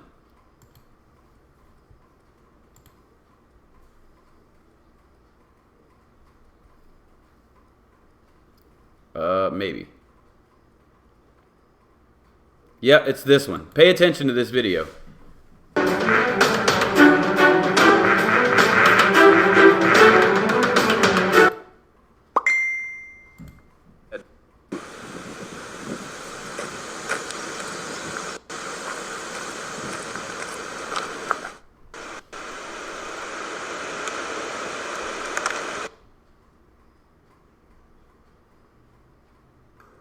What's going on YouTube, Facebook, Twitter, Instagram, or wherever the hell you're watching from? I'm Anthony Greeno, live here in Delphi, Indiana, and I am talking about some things that you guys might find of a very big interest today. I've got some video clips that I was trying to put together. My editor is acting kind of funny, so I decided to just do a couple things, and I wanted to go live for a little bit, and I wanted to talk to you guys about this case, okay, and about some things that I wanted to test some things and test your guys' ability to, well, I guess I can't really tell you that. I just wanted to test your guys' ability to do some things. So, welcome everybody, and thank you for being here. If you are new to this channel, make sure you hit that subscribe button, hit that like button if you like what I do, and my moderators are in here. If you guys are interested, you can read all the ticker information at the bottom of the screen right there that's scrolling right across. It's got information such as PayPal, email addresses. You guys also know what that super chat button is down there at the bottom. It's that money thing. It'll highlight a comment. I can see your comment first, and I will definitely address that first. I prefer the PayPal over the super chat any day, but it really doesn't matter. Super chat, YouTube does take a percentage of that, but if you're interested in donating, please do so at the PayPal link, which is posted right there by my moderators on the screen. Thank you very much, Philip and Alaska Blue, for being my moderators again. Everybody give them a big round of applause. Thank you very much. Today we're going to talk a little bit about the Delphi double homicide case. I'm going to show you some video clips that I filmed with a friend of mine. But first thing is first, go to my Facebook page at Anthony Greeno YouTube on Facebook, and make sure that you click that like button so you can stay updated with all the information and all of my videos. As I post them, you'll see pictures and you'll see different things. I am not on Twitter anymore. I am not on Instagram. I don't really need those things to be able to do what I do. So, yes, and you know what? We're going to go over the True Crime Garage podcast last night. Thank you very much, gentlemen, from the True Crime Garage, for mentioning me. Ladies and gentlemen, if you did not hear that podcast last night, it was brought to my attention. I went, I subscribed. I'm surprised I wasn't a subscriber before, but I had watched those videos before, just didn't realize it. But they gave me a great big compliment last night, and I went through there and listened to their whole podcast, and today I listened to their part 2 of that podcast. So I'll drop the link in the description after the video, and I will let you guys know whenever they post something if it's related to Delphi. Okay, now not all the other cases that they do I cover, but Delphi is definitely the one that I do cover. So, thank you very much, True Crime Garage podcast guys. I greatly appreciate that. And hello to everybody that's watching from around the world, the people in Australia, Ireland, Germany, and wherever else you guys are watching from. So thank you very much. Now the first thing I wanted to do was talk about the sketch, the Delphi sketch, okay? The sketch was derived off eyewitnesses who saw the suspect that day. They saw the man in a blue coat. Now, this is the first sketch I'm talking about, ladies and gentlemen. Now the first sketch, people saw this man and they gave a description as to what he looked like, okay? They came out and said, this is the person that I passed on the trail that day in walking or saw, talked to, whatever it may be. And they had to go to a police officer and tell him what they thought they saw, and he was supposed to come up with a drawing in order to create the sketch, right? All right? And a lot of people says, well, I mean, doesn't the eyewitness know what he looks like? You know, I mean, doesn't the eyewitness know what he looks like? I mean, they gave the sketch information, so they should know exactly what he looks like. They should know if it's one of these people's mugshots, like Garrett Kurtz, Paul Eder, Daniel Nations, Thomas Bruce. The eyewitnesses would know, right? Is that right, everybody? The eyewitnesses would know that? I seem to think so. Or would they? Would they know? How accurate is that sketch? Does anybody know? How accurate is that sketch? Give me a percentage on how accurate. The first sketch. Let's pretend like this new one never came out. You don't know? Okay. Well, let me ask you guys this question. Let me jog your guys' memory. At the very beginning of this video, at the very beginning, I played a clip of someone walking by the screen. Anybody tell me what color shirt that individual had on? You just watched it. Can anybody tell me what color shirt the individual had on? Someone says white. White. All right, does anybody know what color shirt that the person had on when I started playing this video? Anybody at all? Can anybody tell me? You guys did see it. Someone says gray. Faith says gray. Orange. I see no video. It's the video that I played at this one. I could, but I can't. Okay. Watch. White. Someone says no. Blue. Blue. 38%. Blue shirt. Flannel. Off-white. Light brown. Tan. Okay. Did you see what color his eyes were? I zoomed into his eyes. Blue flannel shirt. Blue eyes. Anybody see what color his eyes were? Blue?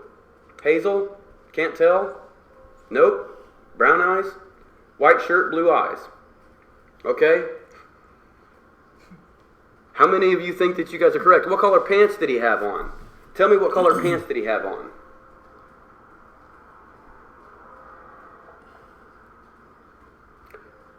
What color pants, anybody? Blue jeans?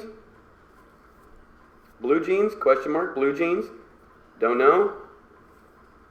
Light jeans, blue? Okay. Blue jeans. Everybody says blue jeans. He had on a black shirt, and he had on t-shirt and blue jeans. Khakis.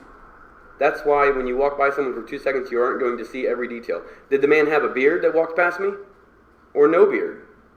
Was it a goatee? Was it just a mustache? What color was his hair? Does anybody know? The point I'm trying to make, ladies and gentlemen, you don't pay attention. Because none of you was right. Some of you were this time. Nobody was right. Let me go back and play that video again real quick. Take a look at it again. Take a look at it again. Let me go back there and play that video. Here he is. Ready? Pay attention. Go ahead.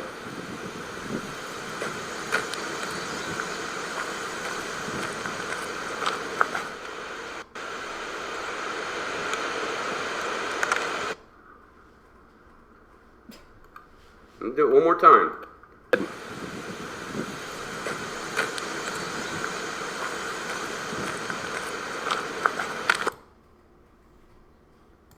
My point is that you guys don't really know what he actually had on. Some people got it right, some people didn't. But if you got multiple eyewitnesses, if all of you are my eyewitnesses right now, someone said a white shirt, someone said a gray shirt, someone said khakis, someone said shorts, someone said camo, someone said hazel, someone said green eyes, someone said brown eyes.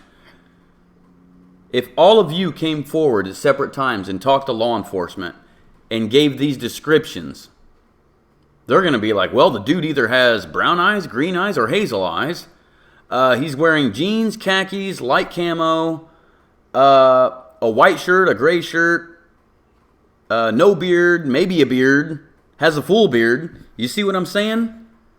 Did you notice any logo on his shirt? Can pull that up. No, you know what? Yes, I can. Here it is. Take a look at this. This is what he had on. Now, where are you at? Okay, there you are. All right. Now that I've got that set in there like that, we're going to go and take a look at what he's wearing, okay? This is how bad everybody flunked that test. Take a look at that. Shorts. Camo shorts. There's what he's wearing. Shirt. Gray shirt. The logo on the shirt. A Menards logo. And him. Here's what he looks like. Somewhat of a beard.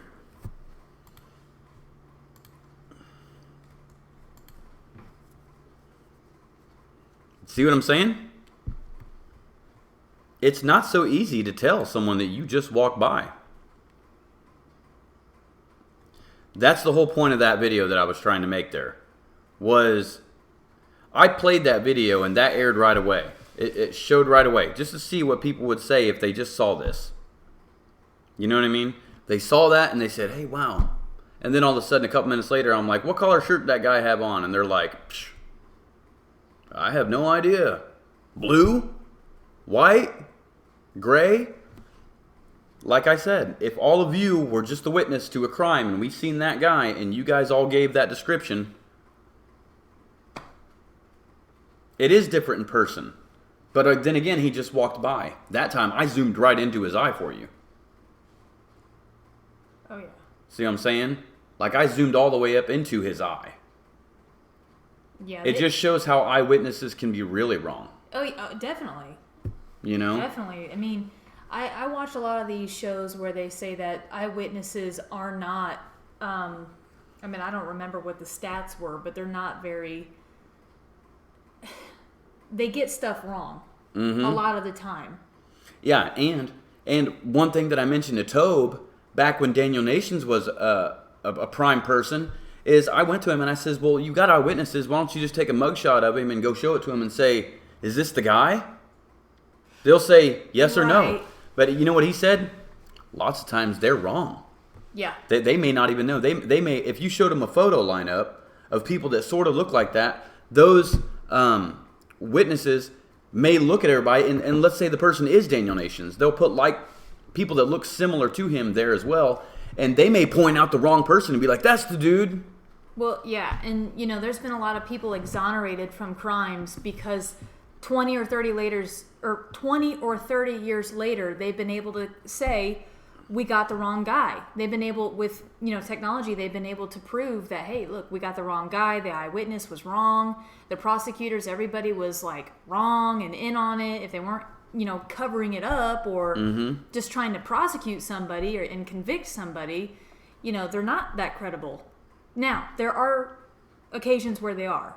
You know, there are situations where they get it absolutely 100% spot on.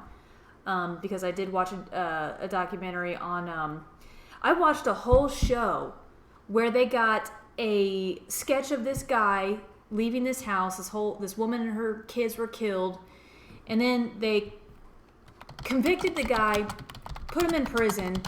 Then he was exonerated. Then they reconvicted him because they found a loophole in the whole double jeopardy thing. But it was really confusing. But it's very interesting. I mean, but, you know, a lot of the times the eyewitnesses are not credible. Okay, yeah, Nicolina. I'm going to show you that wet pants thing. I'm going to show you the wet pants. Let me go pull it up real quick.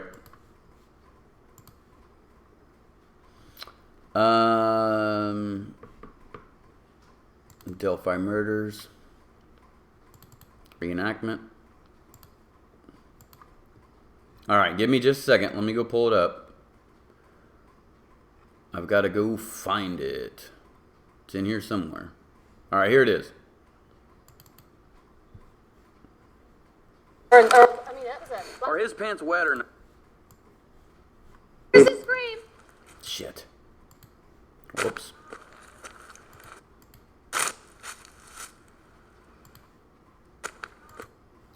Well, where the heck is it? There's a scream.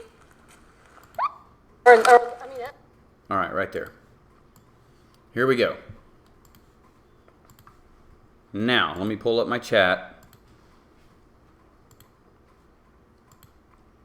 Okay. You can't tell if those are wet. Right there. No one can tell. You know what I mean? Like, you just can't tell if his pants are wet right there. Anybody looking at that would not be able to say, yes, his pants are wet. If you just looked at that without knowing anything, you wouldn't know. You know? So, but the water wasn't that shallow. You see how deep the water was? And the searchers, the water was almost up to their waist. It was just below like the crotch area. Same with him as he walked through the water. Identical. And you know what? Walking through the water, it splashes. No. And when it splashes, it gets all the way up through here. And this is the only area you could see. You know? What's that right there?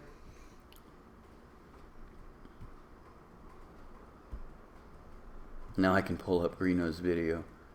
Yeah. Okay, so anyway, so that's the deal there. You can't tell if his pants are wet. And I think that that's a good...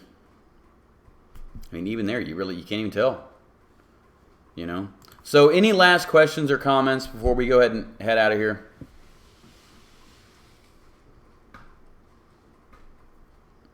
Because we've been on here for 3 hours, and that's crazy for me.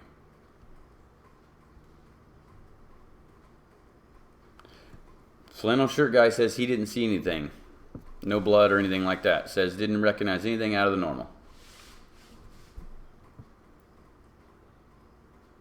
Okay. All right, ladies and gentlemen, since there's nothing coming in, I think that we're going to go ahead and wrap it up. We got other stuff that we need to do. So, I appreciate everybody being here. I know she does too. So, yeah. I think I'm going to check out. Ladies and gentlemen, thank you very much. We all appreciate it very much. You know, thank you for subscribing to WKAT. Also, go over to my channel. I will have more content on there tomorrow. I just been lacking on content. Been trying to do both channels. That's hard to do. Go to my channel. I'll have videos up there. Now, remember, I'm not live. I'm airing it. Give me about 1 more month and I will have my videos up. Anything you want to add, Jess? No, that's pretty much it. Okay. All right, ladies and gentlemen, I guess you know what I'm getting ready to say next. Thank you very much for joining me here on WKT. Make sure you share this to other social media outlets, to all your friends and family. Let other people know how to subscribe to the channel, subscribe to True Crime Investigates, and subscribe to Michael J. Cat on YouTube. On that note, everybody, I'm Anthony Greeno. You keep it Southern style, y'all.